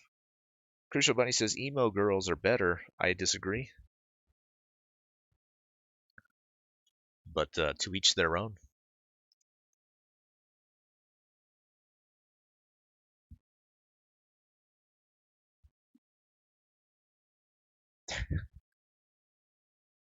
Apathetic Rancher, welcome to the stream. We're discussing the merits of goth girls right now.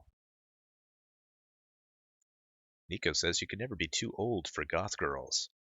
I guess that's true. The problem with goth girls now, the goth girls that are more or less in my age range, they're, I don't know.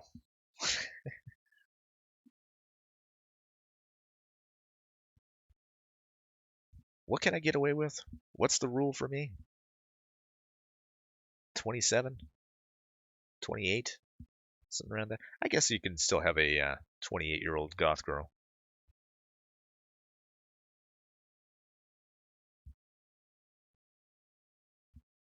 Gotta think about these things.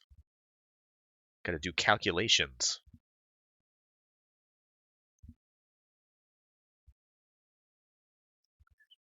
Half your age plus 7, right? Fuck you. God damn it, Clint Eastwood.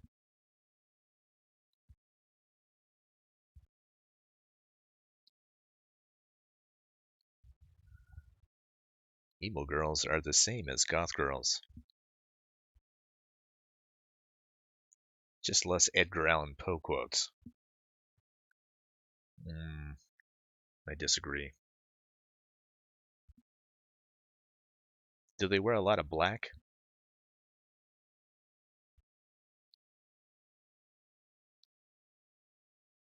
I'll tell you this about me. I don't like, well, forget it. I won't mention it. I don't mean to, I'm not going to offend anybody here. Goth girls cry less. Yeah, that's a good point, isn't it?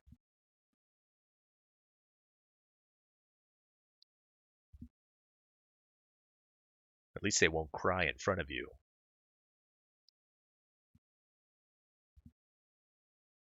See, I like girls that are into horror movies and all that weird shit.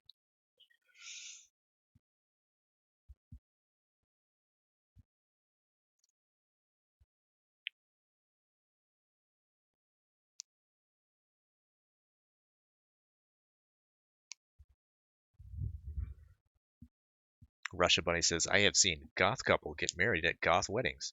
That's the thing. I am not a goth person myself.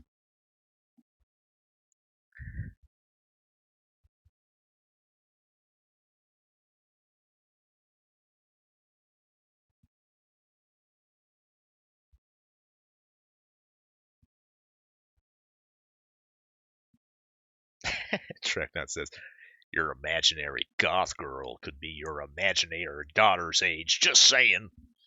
It's true.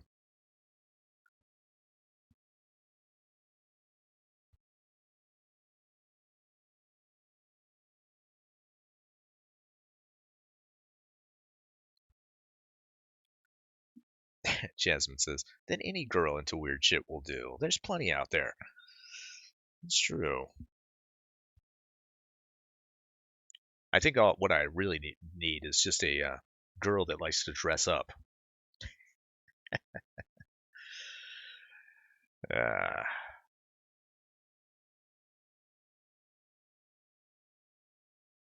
like if she was a goth girl 100% of the time, that might be a little trying. Take her to family engagement since she's dressed in a choker. Probably not going to be a good look. I don't know. I do like the aesthetic though. Bloodtoker says, should I change my YouTube name to Bloodbot or is that gay? No, my Twitter. No. Don't ever change. For more reasons than one. First of all, it's too close to blood clot. Bloodbot, blood clot.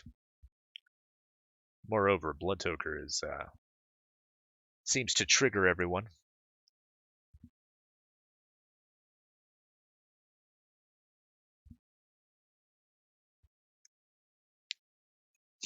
I should just take the name Queen of Bands. I had a thought, and it was crushed. I'm okay with this.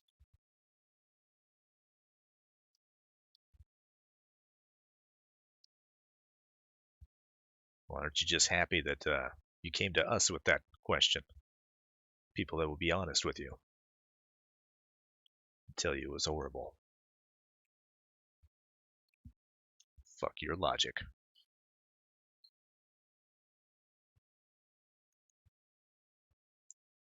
Yeah, Bloodtoker is fine. It's a fine name.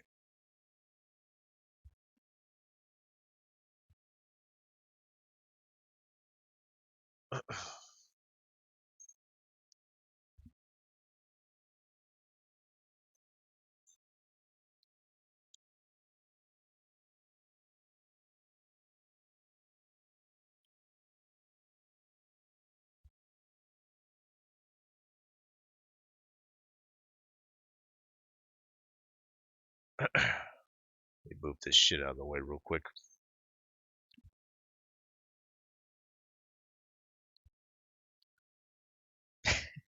Yeah, I don't run with my high plans until I run it through less retarded people. It's a good way to go. Dear God. I've certainly had those before.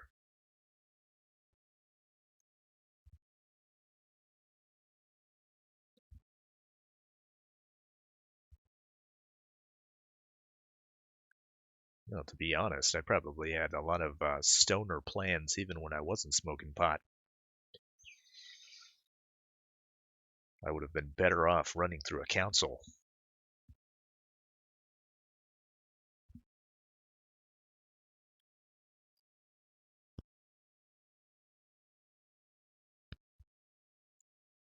Spinal Tap Taparoo is going to put on his raccoon costume and go rummage for food. I always run my most important plans by highly retarded people, just to be safe, says MK Thales. All these working processes. All right, we'll go back, do some dark. Then we'll turn it. We'll go to light again. Let's zoom in real quick. Could you change it to Alley Toker so we can stalk you?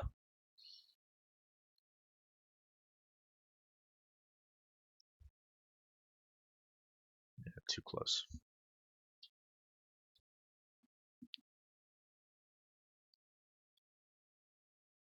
It's a good call. Run all your ops through your local community organizer, to be honest, fam.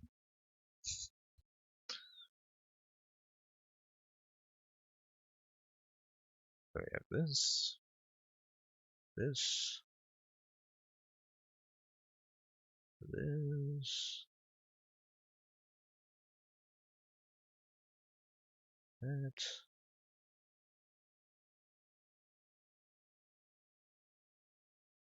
It's not that important that everything looks like. Just so it's close enough.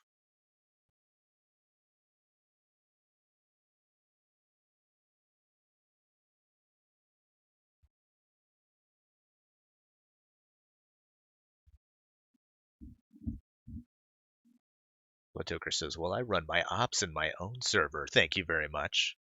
Especially the ones about Davis. Wait, what?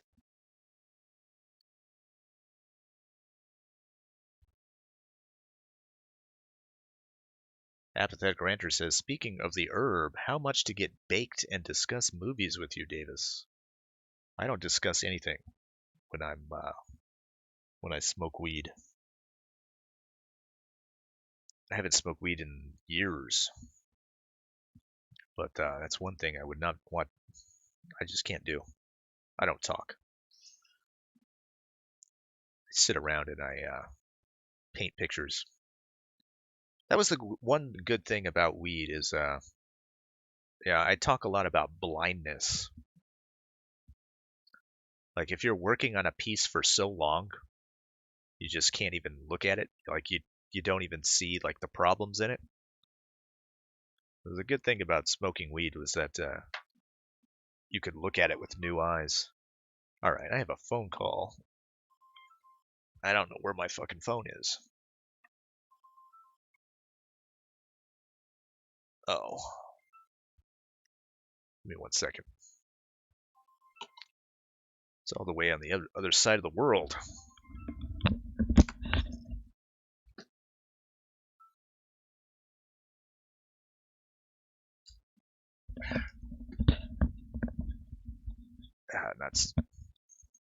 Not serious. Oh, Scrattles woke up. Hey, Scrattles. Hey, Davis, what's up, buddy? What's up? Just doing our live stream. You want to say hello to everybody? Hey, guys, what's up? It's me, Scrattles, the Scrattler. You know how it is. Okay. You hungry? Oh my God! Stop! She's getting her head tangled up in the headphone cords.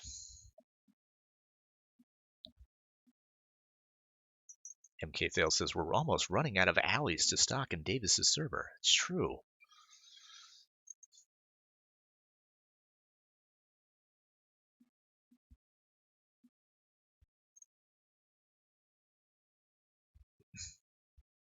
Sisu says I need an invite to the ops server, but it's only for Bloodtoker. It's only her.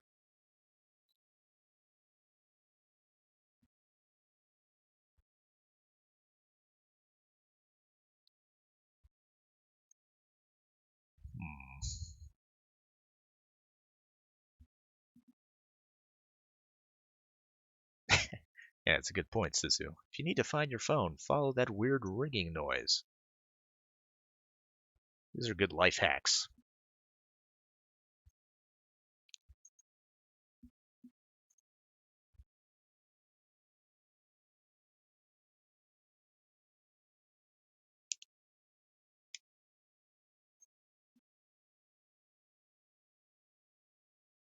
Yeah, crucial bunnies like me. Weed shuts them right up.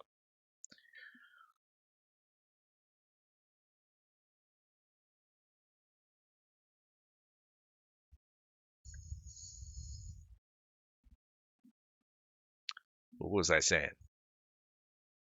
Oh yeah, yeah. It helps for blindness. The problem is, I like it too much.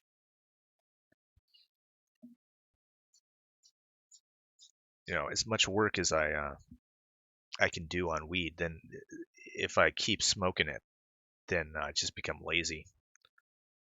So it's ultimately better just not to have it, or just have it occasionally.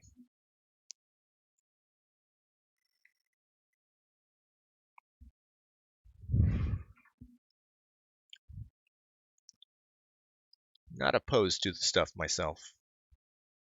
It's certainly not something that I want to make a habit of.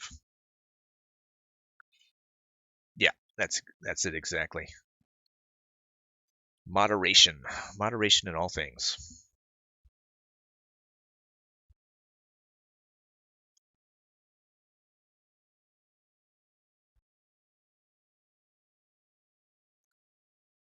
Blood taker, very edgy. I don't want to take your blood.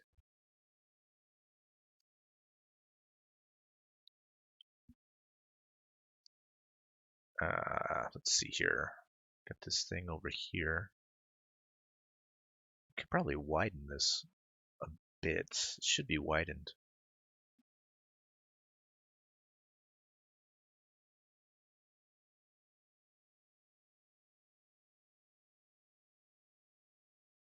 Okay.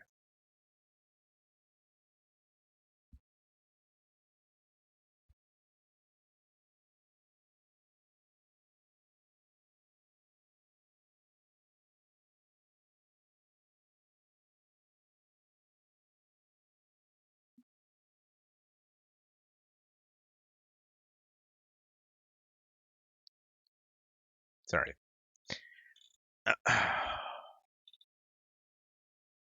Sometimes you might need to detox. It can help you with your rhyme flow and your beatbox.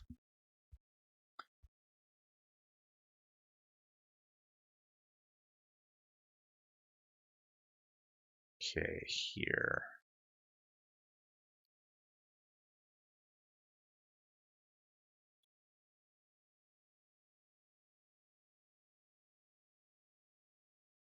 Just got to make sure that we're not doing more work than we need to do.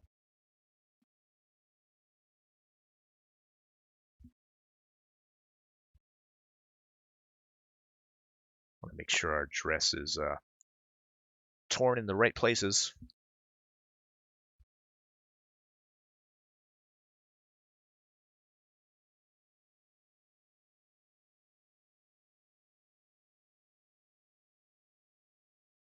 I think it's more or less fine the way it is. Yeah, it's fine. Tear it up. Tear it up, Davis.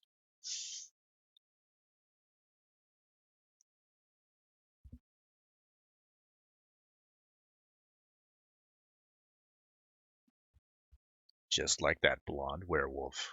All right, all right, all right.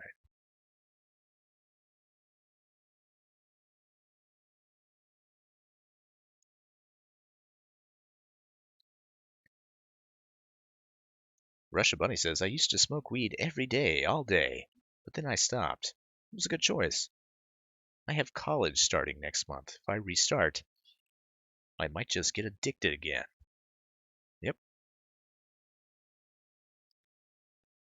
Take that shit seriously.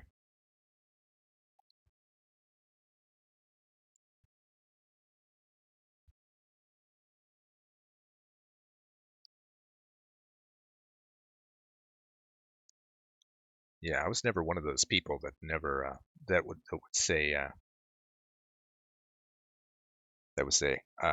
you can't get addicted to pot. I was pretty was pretty well addicted to it. But I certainly had lots of friends who who would claim that you could not be addicted to it, despite the fact that they would smoke weed every day.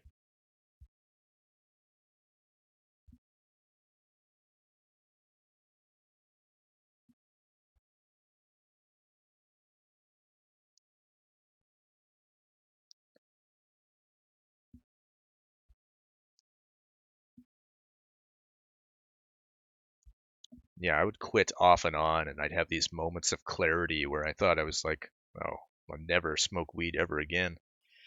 And then I'd be hanging out, with a friend of mine, and we'd smoke a joint or something, and then I'd be like, oh man, I miss this. And then I'd, do a little work, and I'd think, wow, okay, this is so great. I need this in my life. And then, of course, the bad shit would come in, the laziness and all that stuff. Yeah, you know how it is.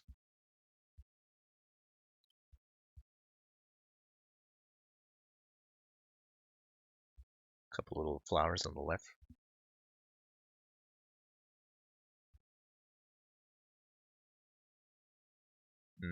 Yeah, you're right. Hmm. Why did I not see that?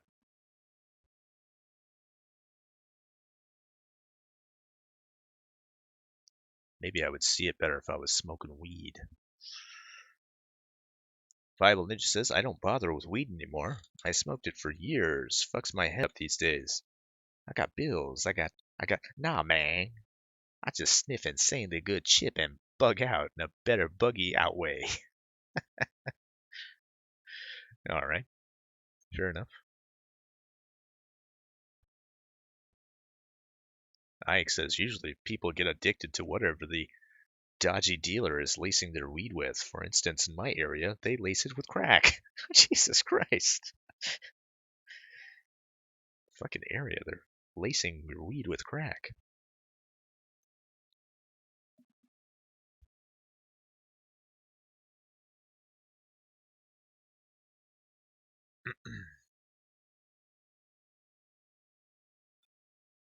Russia Bunny says, I wasn't really addicted. It was just really, I was just really dependent on it. Yeah, potato. Yeah, I don't know if I was, well, obviously I wasn't physically addicted to it or anything like that, but certainly liked it a lot. Bible Ninja says, weed kills motivation. Get your shit done first, folks. Do coke instead. Mm, not for me.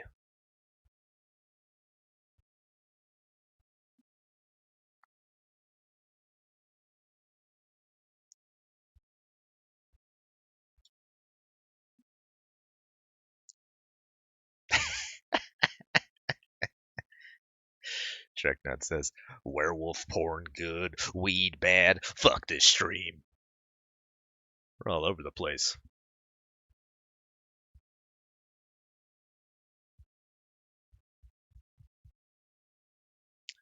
Yeah, I'm with you, Viable Ninjas. No one is lacing weed with crack. No one. Crack comes from coke. That is expensive. You'd not shove it in weed to lose money. Lose punters and lose business. Yeah. That doesn't seem right, does it?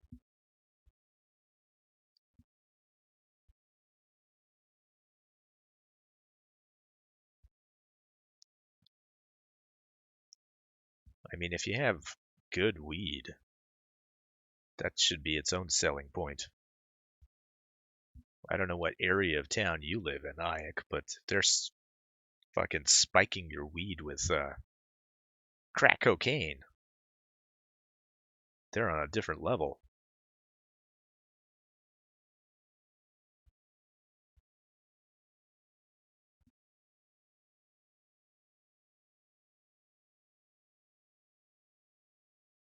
Are you addicted to the drug or are you addicted to the effect?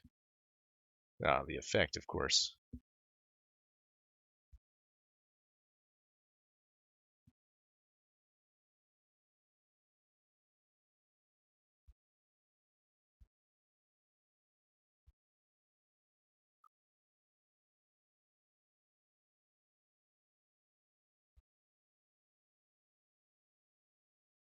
Crucial Bunny says, technically, I don't smoke weed. I vape distillate.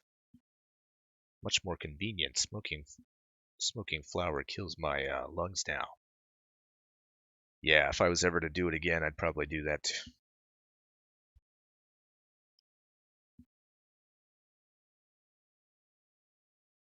Got to be more mindful of stuff like that, especially since I quit smoking. Don't want to lose one thing to pick up another thing.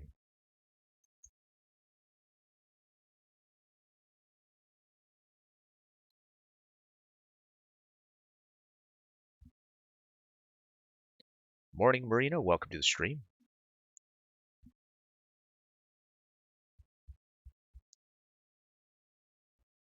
Ike says, weed here is cheap in London. Every other house is growing it in their attic, so the price is so damn low for a big old bag. The dealers in the area moved from Polish to Pakistani a few years ago.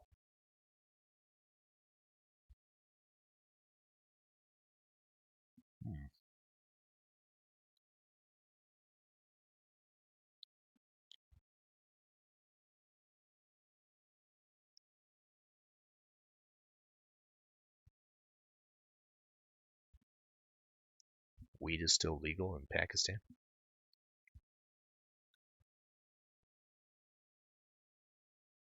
We'll continue with Ike. The dealers in the area moved from Polish to Pakistani a few years ago, and they want to sell crack and H because they get better profit margin on it.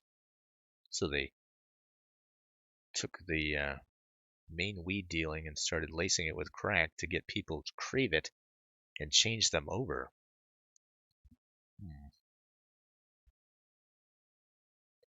Bible Ninja says, Ike, you have it wrong. I don't want to upset you, but you generally have it twisted here. I know this. It's literally my bag. But hey, we can agree to disagree. The worst I've seen is grit in weed. Grit.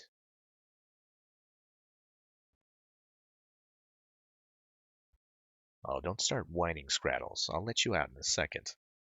We have an hour more on the show, and then you can go see your friends.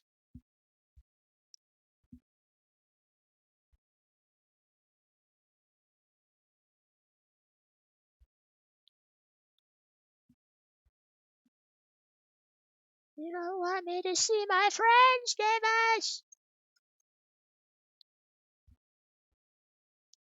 He's keeping me in this room locked up. Somebody call the authorities. Hey. Knock it off. Don't be a bad scrattler.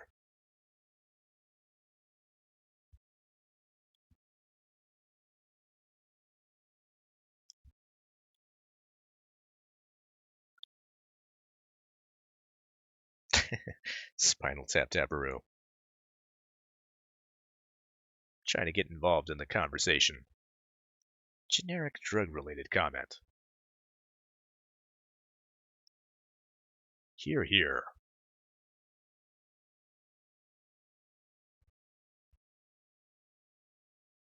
I'll tell you the other thing that kept me smoking weed for as long as I did is that I was pretty good friends with a guy that sold it. And so I would get it for free. Every time. There was a good couple years that I never bought the stuff. Because he had it coming in droves.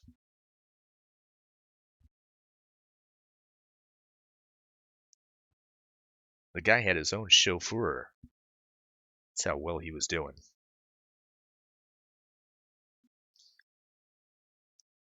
Fat wads of cash every day. Dear God.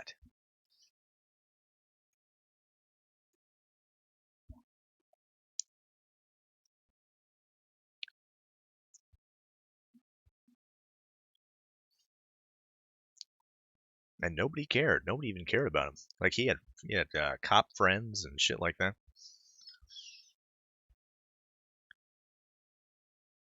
That was the good thing about New York. Like you could smoke weed in the streets, and you would just get a fine for it. That's why I was never too up in arms about legalization. It was like, how the fuck are you getting caught smoking weed? But whatever. I mean, I'm of course all in favor of it being legalized.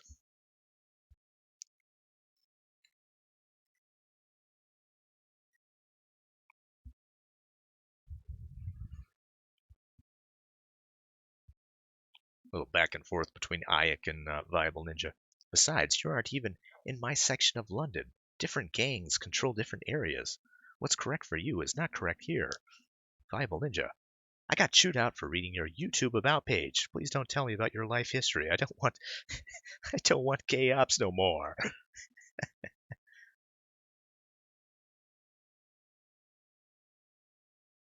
Ah. Truck nuts. Mods, can we time out the dealers and junkies, please? Thanks.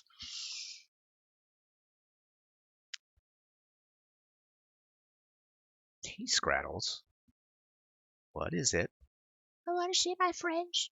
Please let me see my friends. I don't want to be a Scientologist anymore.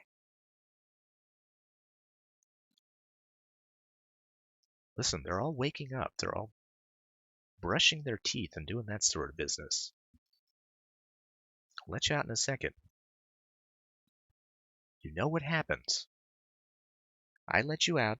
The other dogs use you as a chew toy. It's no good. Trust me on this one.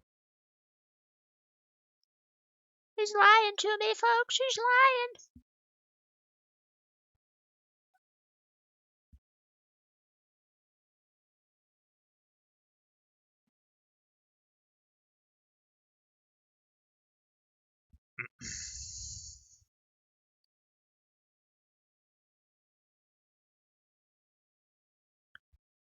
Alfarius Omegan says, I only buy my weed at legally authorized dealerships. I'm no criminal.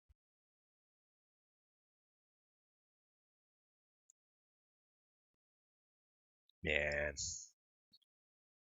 Yeah, I'm jealous.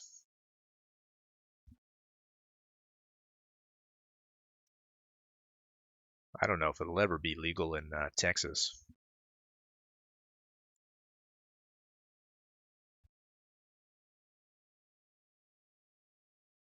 I would like them to put it to a vote, though.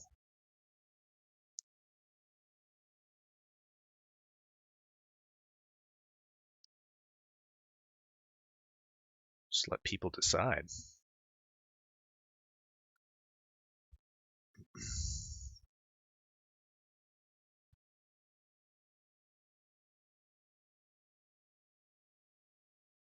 Captain Thrax says, folding laundry, no comment. You know how I normally do no comment? By not commenting.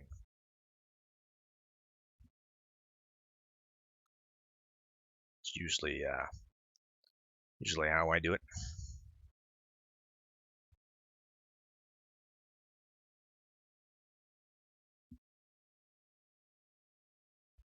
Trucknut says I started using RSO instead of smoking. Shit is kind of spicy. What's RSO?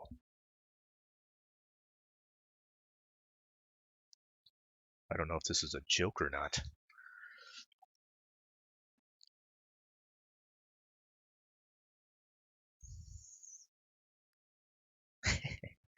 Lots of no comments.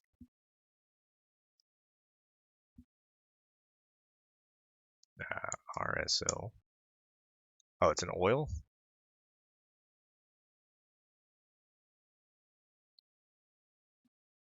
Rick Simpson oil?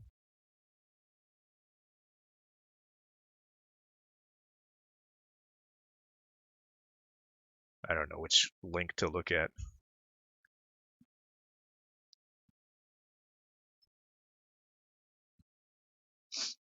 Who is Rick Simpson? Yeah, I'm from the United States.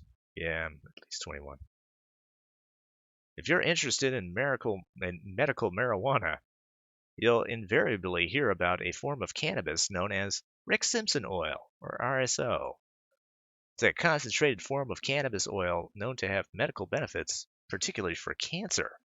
But where did RSO come from? And who is Rick Simpson? Rick Simpson stumbled upon his cannabis fame purely by accident. Long before Rick Simpson oil was coined as a term, and long before cannabis was considered remotely mainstream, Rick Simpson was an engineer working in a Canadian hospital in 1997. Simpson was working in the hospital boiler room, covering the asbestos in the hospital's pipes with potent aerosol glue. The boiler room was poorly ventilated, and the toxic fumes caused a temporary nervous system shock, causing Simpson to collapse off his ladder and hit his goddamn head. He must have bumped his head. He was knocked unconscious, and when he awoke, he managed to contact his colleagues to take him to the emergency room. He continued to suffer from dizzy spells and a ringing in his ears for years after the accident, but his prescribed medication had little effect, even making his symptoms worse. After seeing a documentary highlighting the positive benefits of using cannabis, Simpson inquired about medical marijuana, but his doctor refused to consider it a course of treatment. He ended up sourcing cannabis of his own and saw a significant improvement in his tinnitus and other symptoms. In 2003, 3 suspicious bumps appeared on Simpson's arm. The doctor agreed that the bumps appeared to be cancerous and took a sample for biopsy. Sure enough, the bumps turned out to be basal cell carcinoma, a form of skin cancer. Simpson had successfully treated his symptoms with cannabis in the past, and he had heard about a study from the Journal of National Cancer Institute in which THC was found to kill cancer cells in mice. He made the decision to treat his skin cancer topically, applying concentrated cannabis oil to a bandage and leaving the cancerous spot covered for several days. After 4 days, he removed the bandages, and the cancerous growths had disappeared. Although his physician refused to acknowledge cannabis as the treatment alternative, Simpson was now a true believer in the medicinal powers of cannabis. From then on out, he began cultivating his own cannabis and harvesting the plants to create his own specialized form of cannabis concentrate, now known as Rick Simpson oil, or RSO. It became his mission and goal to distribute cannabis oil to whoever needed it, free of charge. He helped treat more than 5,000 patients with RSO, but his journey was not without its setbacks and struggles. Simpson's own doctor refused to acknowledge the benefits, and he faced arrest and persecution in his native Canada. His home was raided on multiple occasions, and he had over 2,600 plants cut down and confiscated by the Royal Canadian Mounted Police. But Simpson persevered and continued to distribute cannabis oil. To this day, he continues to spread the word of his findings. Well, that was some good backstory. There's the recipes on how to make cannabis oil and butter on this link. Just look up RSO on Google and you'll find it. First thing. Interesting. Yeah, it's OJ's little brother, Rick Simpson. Look at this guy. The spitting image.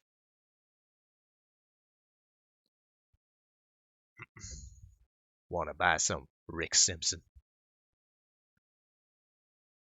Truck that says, I use it to help with the cancer of listening to YouTube. Well, it seems to be working out for you. Hayek says multiple strains are shown to be good for cancer, usually different strains for specific ones.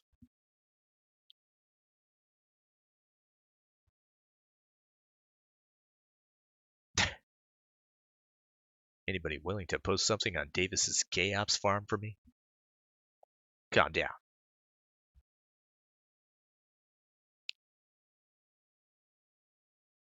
I wonder if he knows who killed Ron and Nicole. I think maybe some RSO oil, some Rick Simpson oil can bring them back to life.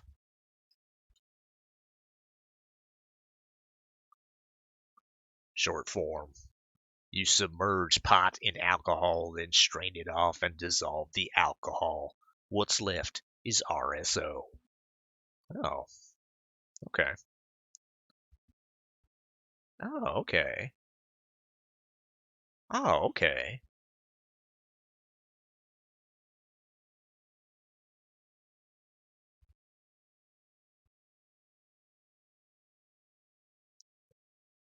I don't know why I thought that making cannabis oil would be some sort of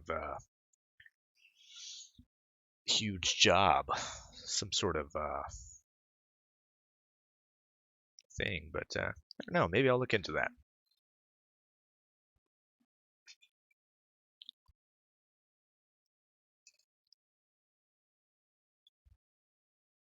I mean, for me in Texas, finding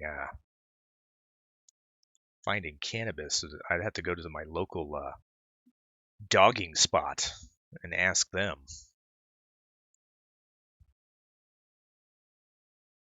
You know how they are with their fucking wicker masks and shit.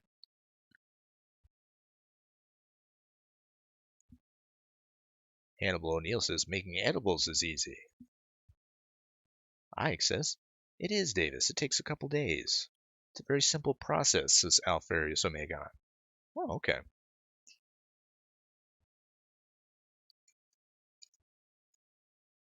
Fucking Davis is gonna get all stoner now. You're not gonna get any more streams from me.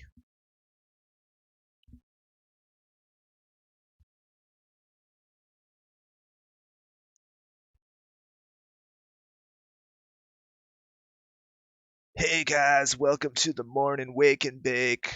It's me, Davis. What's up? Hey Scrattles, what's up, dude? Want to say hello to everyone?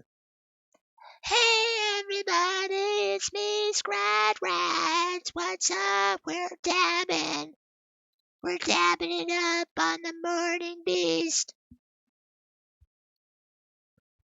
It's gonna be a bizarrely different show.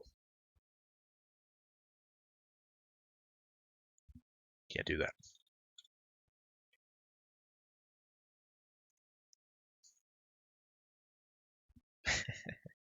MK Thale says, I'm surprised the professional victims haven't had a public conniption fit over the Stalking Alley channel yet. Yeah, it's weird. Make sure to let them know.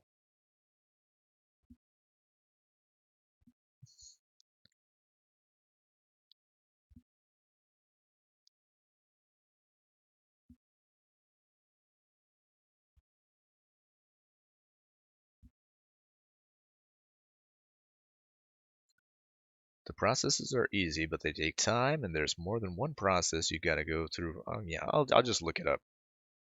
It's fine. I'm sure it's not a big deal. Not a big deal. Boston says, I just put it in vegetable oil and the weed on low for a few hours, then just make a batch of brownies. All right. I'm Scrattles, live from Spring Break 2020. Let's scrattle it up.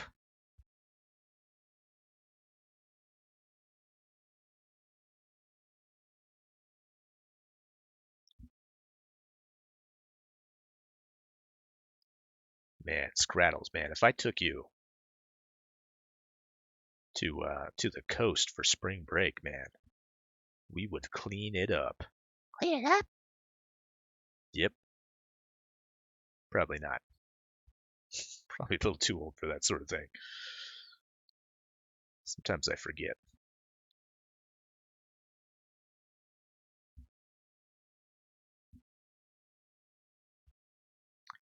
Adrian Blom says, Davis, I'm late. What's up?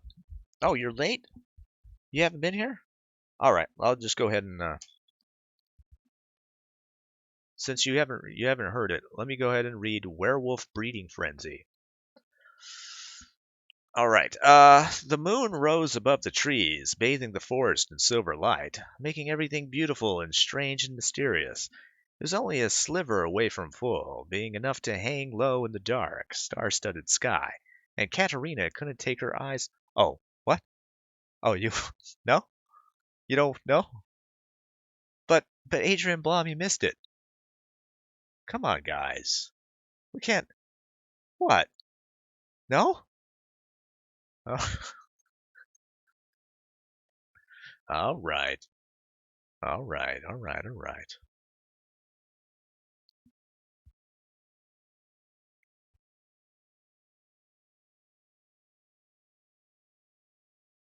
Sorry, Adrian Blom. They just didn't want any more of it. It was too good. They wanted to keep it special, just between us.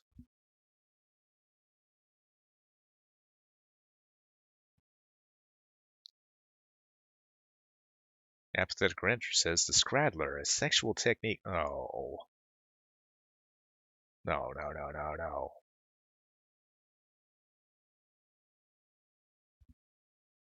Don't don't mention Scraddles and sexual techniques in the same sentence.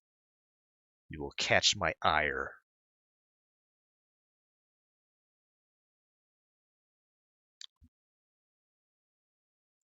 Captain Thrax says apparently I missed it.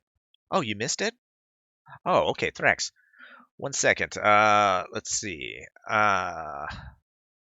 The wind blew through the trees. She shivered, clad only in a silky robe and nothing else, her nipples pressing against the thin fabric. Katerina knew what was supposed to happen, what she'd been told what would happen, but she had no idea what it would feel like. Yada, yada, yada. Gangbang with werewolves. Werewolf gangbang. Hashtag. We didn't mention that, guys. Look at these fucking hashtags. Tags, gangbang, double penetration, werewolf erotica, werewolf sex, gangbang erotica, breeding sex, hashtag werewolf gangbang, hashtag breeding erotica, hashtag werewolf breeding, hashtag breeding gangbang. These fucking tags, man. I don't know how this site works, but dear God. I should have put those tags in my Twitter post this morning. We would have had a whole different audience, I think.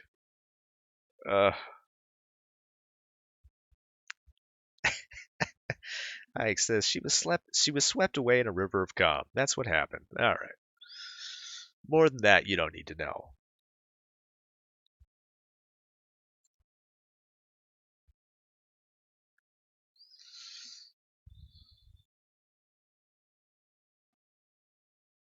All right. Let me make sure we finish this up before we have to go. I know time is moving on. We haven't done nearly enough work. I want to at least get this done before we have to head out of here. Yeah, so I'll let you know. Can't do the Kumite again today. Ugh. This thing that I'm working on right now, guys,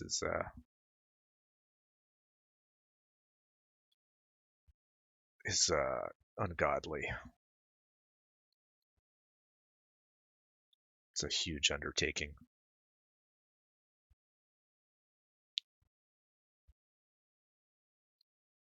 And it's not a creative thing either. That's the other thing. I guess in some sense it is, but just something that has to be done, and I'm the only one who can do it.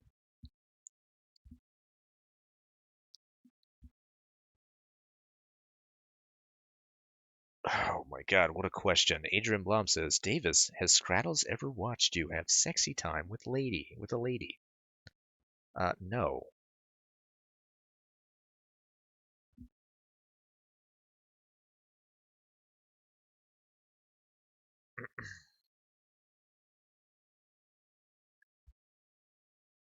That would be weird.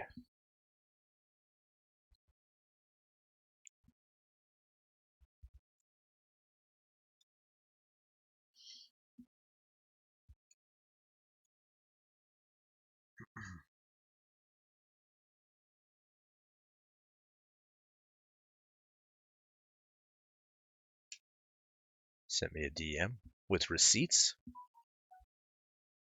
Davis is lying. Scrattles has seen it all.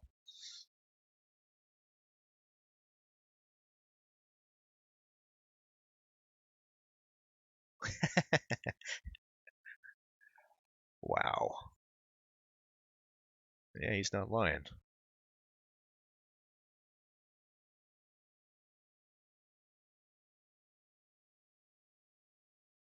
Davis, have you ever watched Scrattles have sexy time with another dog? Dear God.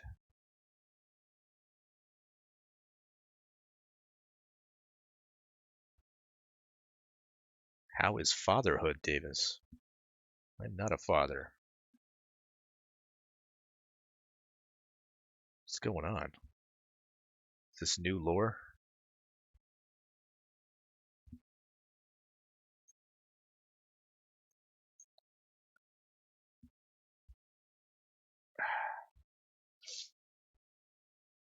I don't even know if the child that I'm raising is mine.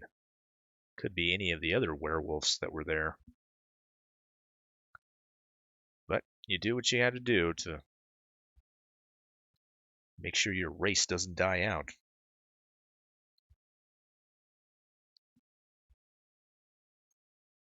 Oh, are you talking about The Sims?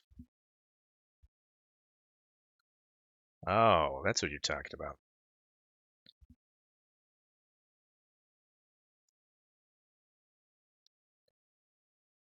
I don't know. Bloodtoker spends more time with my Sims child than I do.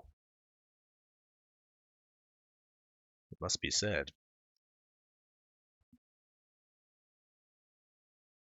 She's a better mother to that child than Nina is.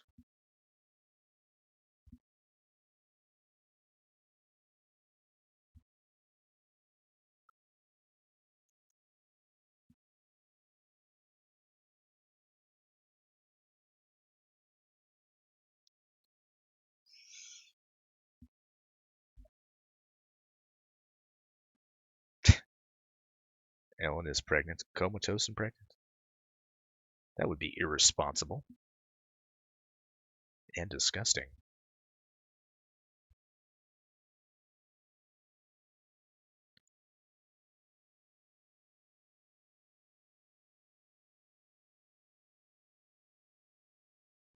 Koloski.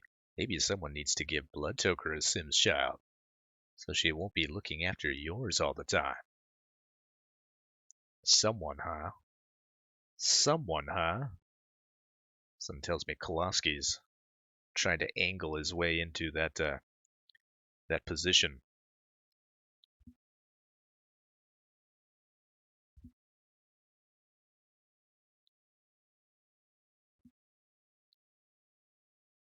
I'm a nanny. It's okay. It's natural. Kids love me. I treat them nice.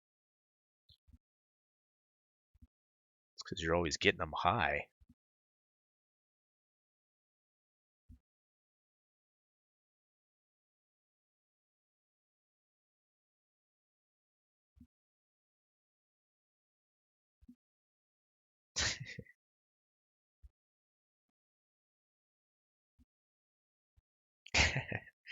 Yeah, Viable Ninja's definitely got the credentials.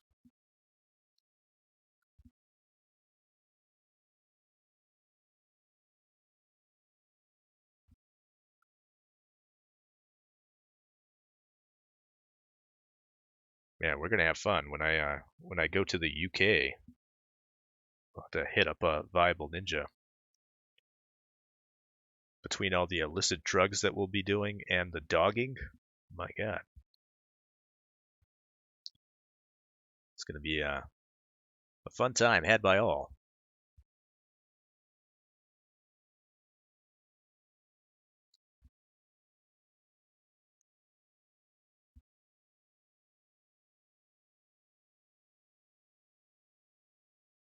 Davis, you have fucked up. The pic on the right is a mirror image. Fuck.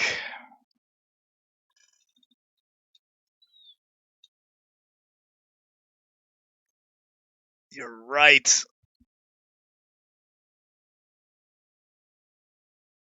God damn it, you're right. But I'll tell you what we can do.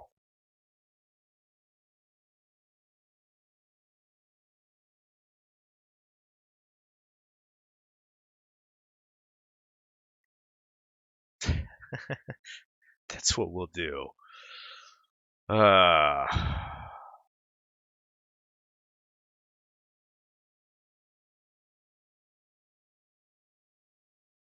don't like that, but we can.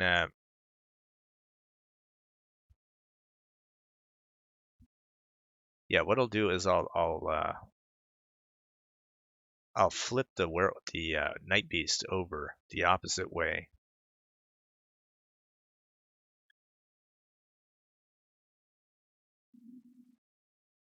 Because I like him on this side.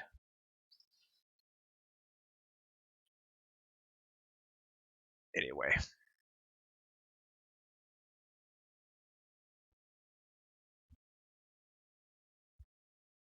Are the roses on their own layer? No, they're not. I already fucked that up.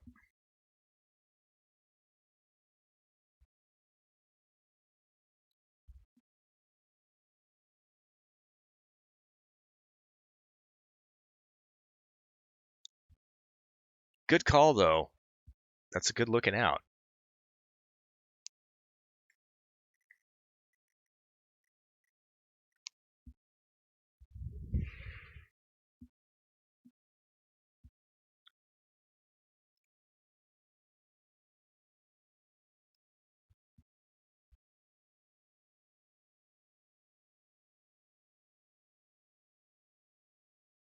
Man, Clint Eastwood has a good eye for things. Must be said. It's not the first time that he's caught something that had me shaking my head.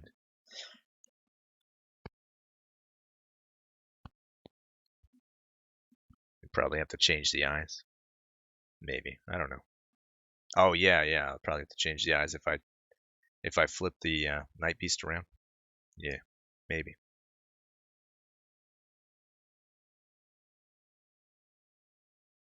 I'm not really happy about the light, where the light is coming from, though. I'll tell you that.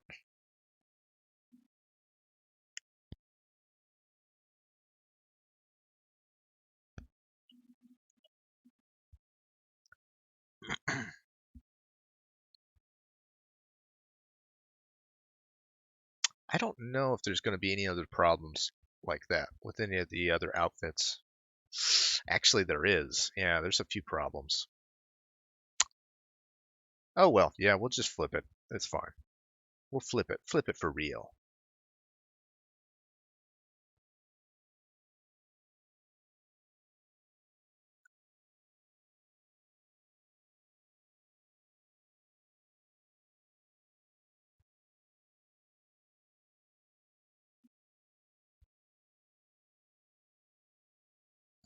God damn it.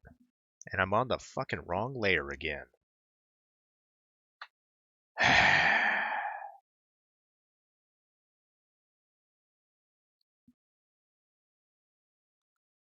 Tell you guys.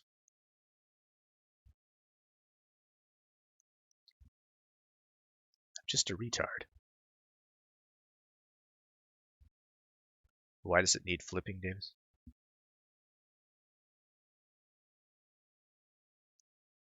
Because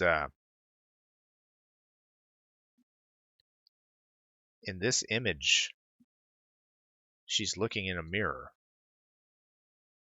So everything is on the opposite side.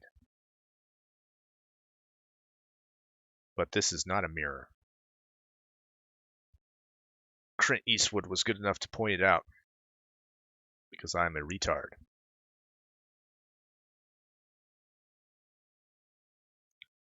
Lock your layers. Yeah.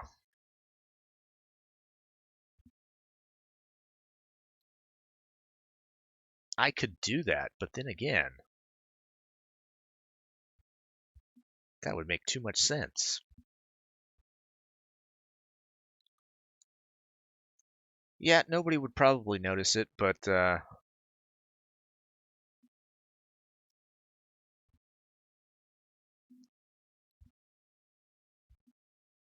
Now that I know it,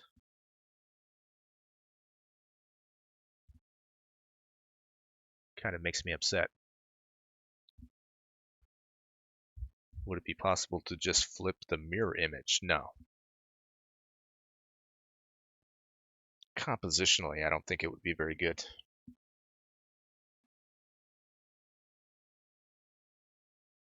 No, we already got the solution. It's fine.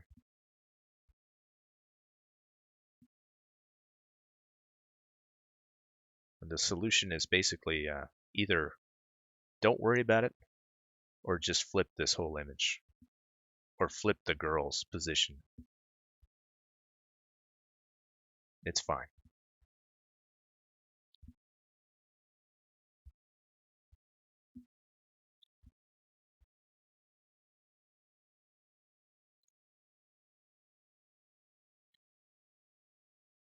Not a big deal. Not a huge deal.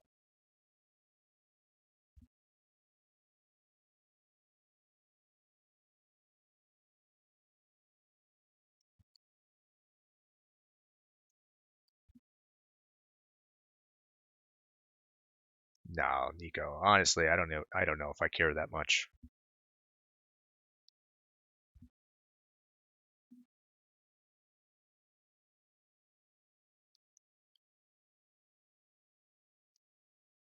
Like even when I see it in films, sometimes you do it in films where people will they'll flip a scene and like a character will have a scar on one side of their face and then the other scene it'll be on the other side. That doesn't bother me.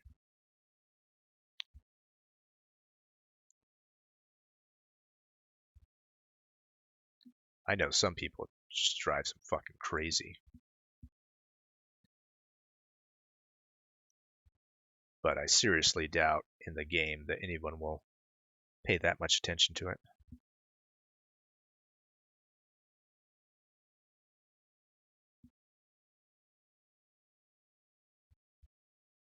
Oh, Eagle Eye crit. Yep. If you would never see the beast and mirror in the same scene, then it's not a big deal. Yeah, like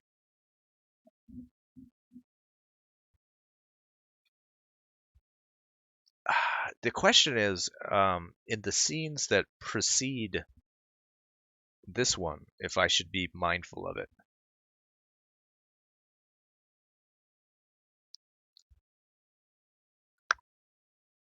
I don't know.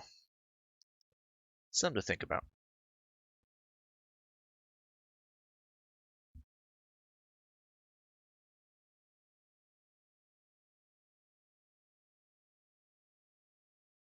I'll figure it out. I won't buy this game. It has bugs. Yeah. Probably going to have more than a few.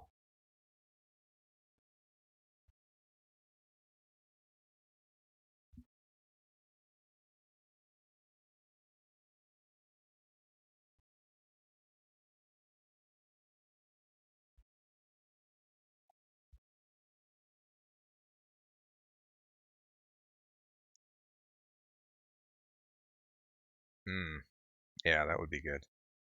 Put a text on the mirror just to remind myself.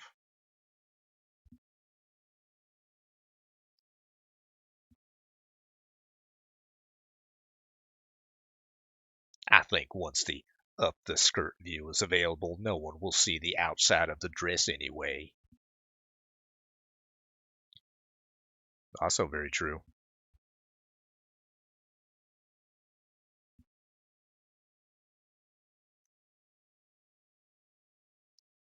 Once they see the dogging scene,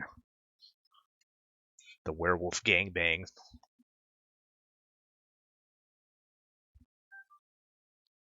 If anybody's complaining about the that part of the game, then they should be ashamed of other reason. Why are you even playing this game?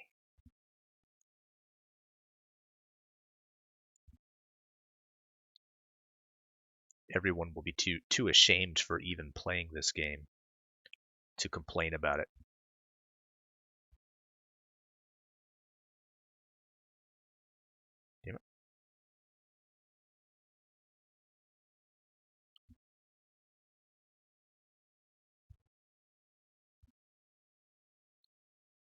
Support the art right.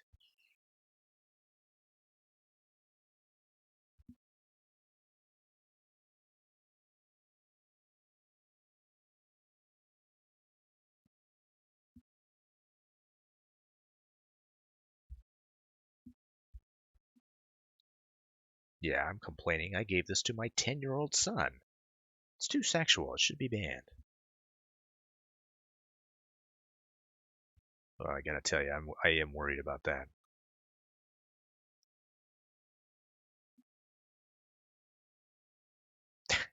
I was talking to a friend of mine over the weekend. I hadn't talked to her for a long time. She was a friend from New York, and I told her what I've been up to, and I told her I've started working on a game, and then she was like, because her son, plays a lot of video games. Oh, you should send it to me, and I'll have my son play it. See what he thinks of it. I was like, I didn't know what to tell her. I was like, yeah, this game is not. It's not going to be for kids. And then she just asked me straight up. She was like, "Is it a porn game?" Like, well, no, not necessarily.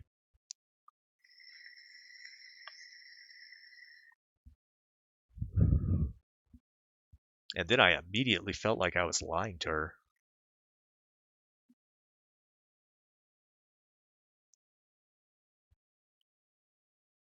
I think for the most part, it probably should be considered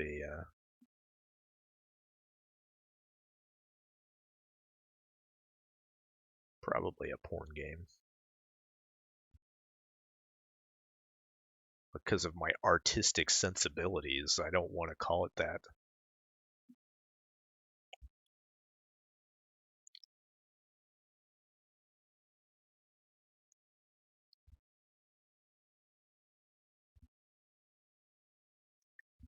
Davis, I have a complaint. I was trying to get the werewolf heart, and it wouldn't happen. I tried the Viagra code sheet, and it didn't happen. Can you please get the bug fixed? Thank you.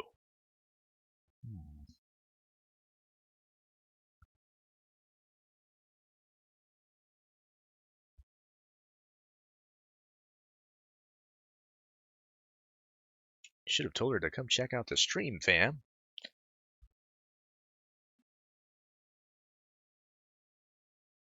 You know what? Yeah, I will do that.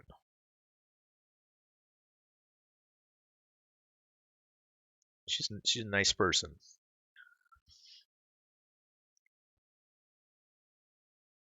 I'd feel weird about inviting. That's the thing. I don't know if any of my real life friends know that I even do this because I don't promote it on Facebook.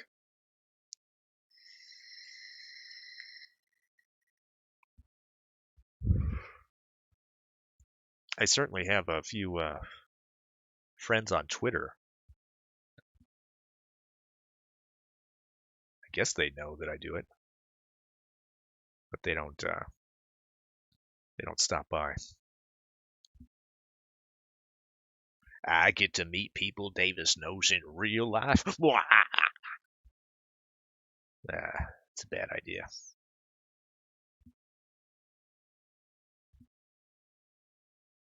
Yeah, that's the thing. I don't want to bring anybody around who's not acquainted with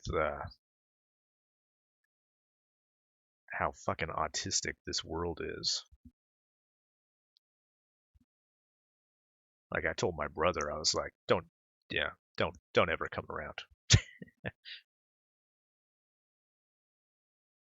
He's just he wouldn't know how to deal with it.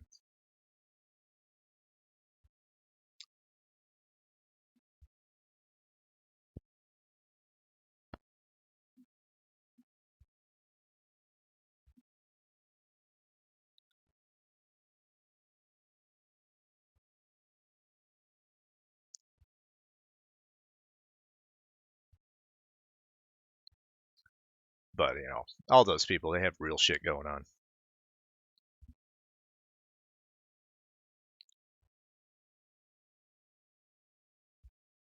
Tonka says, when people at wrestling shows try to talk to me about online shit, I just ask, what the fuck is wrong with you?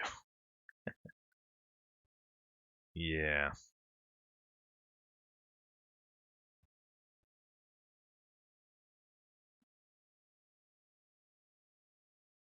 I don't think I've ever met anybody online in real life.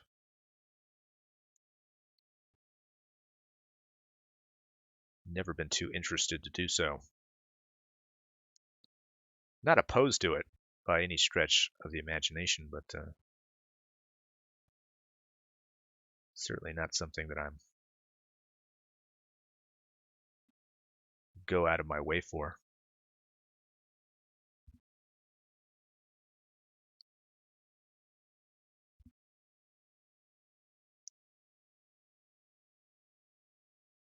Let's lighten up these flowers, and we'll more or less call it a day on this one.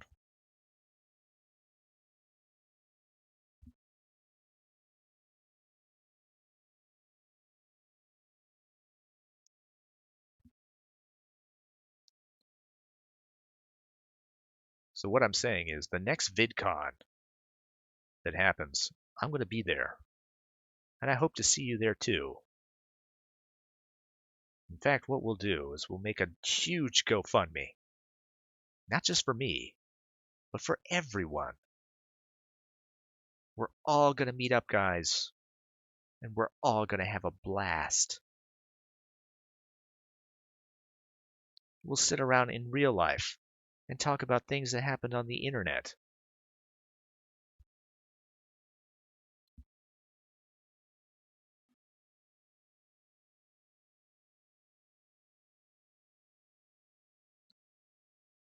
Can you imagine?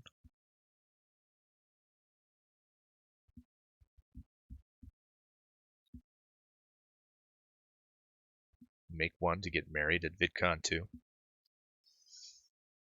Everyone loves GoFundMes.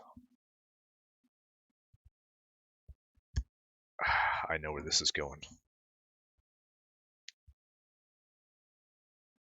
Wednesday will GoFundMe. Sisu might be willing to organize. Maybe.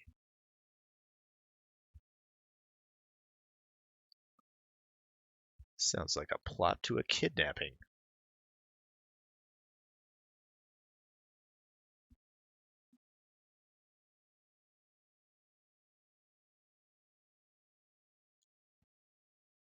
Oh. Alfarius Megan says, I can show up for 4K. Alright. That'll work.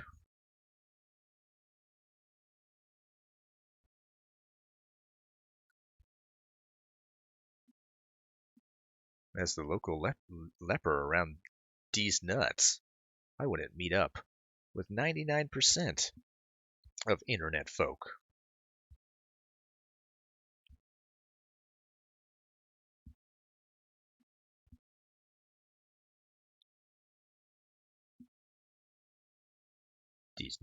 The net. People take such a weird offense to not wanting to meet them on the internet. Oh, I hope they're not. I hope they wouldn't take offense to that. From me,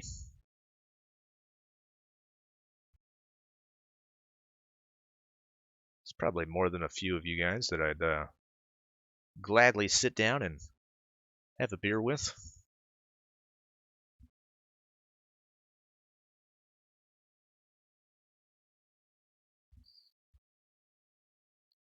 I might even invite a few of you to my house to have sex with my sleeping wife. You know who you are, truck nuts.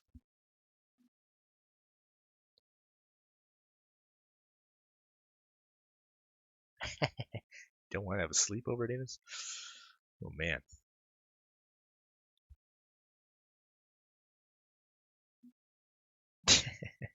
Truck nuts. Tonka say something. I blocked him when he turned me down about hanging out.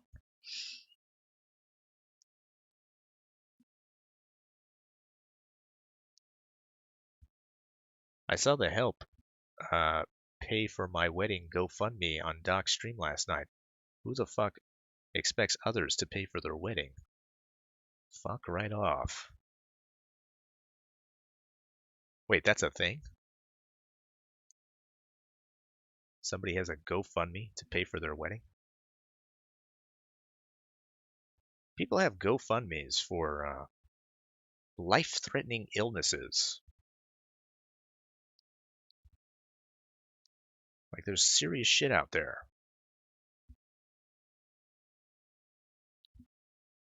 Legitimate reasons to have these things. People out there making GoFundMes for weddings. If you don't have enough money for a wedding, go to Reno. Yeah, wedding me now, please.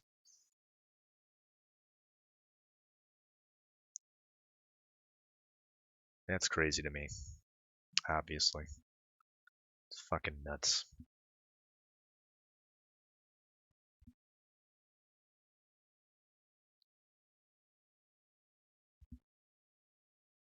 You can get married for nothing.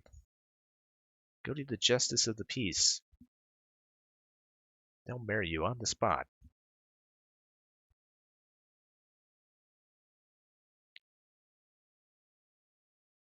How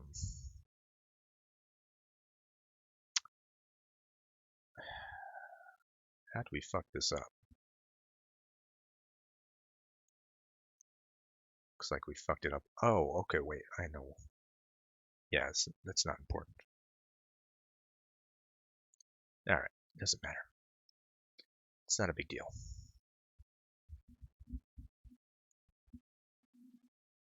GoFundMe's to me were always for emergencies and shit. That is beyond taken care of. Not vacations, weddings, camping trips, computers, etc. Yeah, it drives me fucking crazy.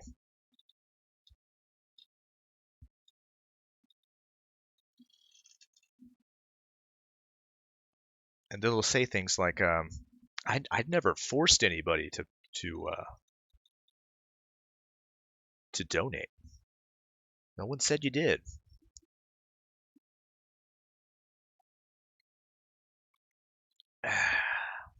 Whatever.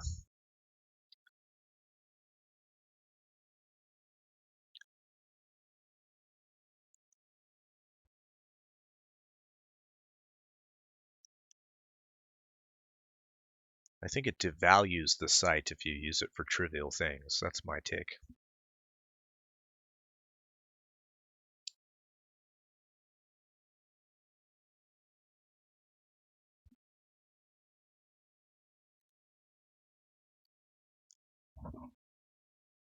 Yeah, that's the other thing. Yeah. Tonka says maybe it would be different if these people's message wasn't about earning your own way and not being entitled, like those filthy SJWs.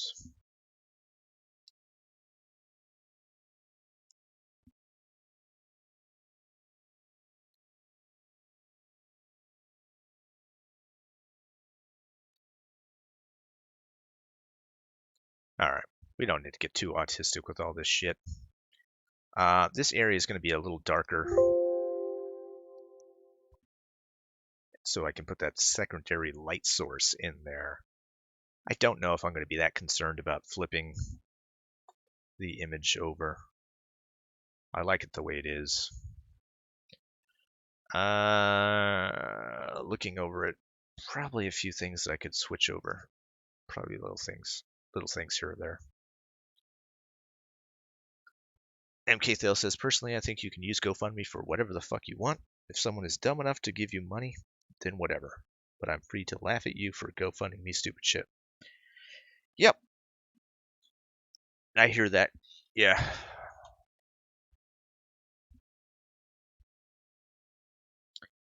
Sisu says, nah, it wouldn't be any different. Doesn't matter if you pick on SJWs or not.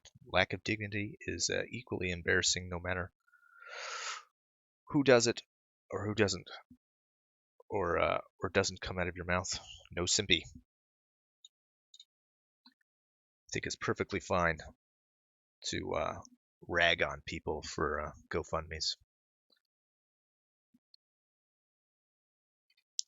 Shrek says, I agree with Sisu if he'll donate to my Patreon. There you go. Pretty good. Pretty great.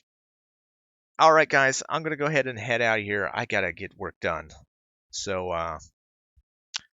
guess the Kumite will be on shortly. I want to thank you all for stopping by, not only for today, but for the whole week. It's been a lot of fun. It's been weird and wild. So anyway, we'll come back on Monday, and we'll have some fun. Maybe we'll shift gears. I got to get work done on that Jeepers Creepers picture. So that's what I'll do over the weekend. I'll try to think about what I'm going to do with that. But until then, you guys take care and enjoy your weekend.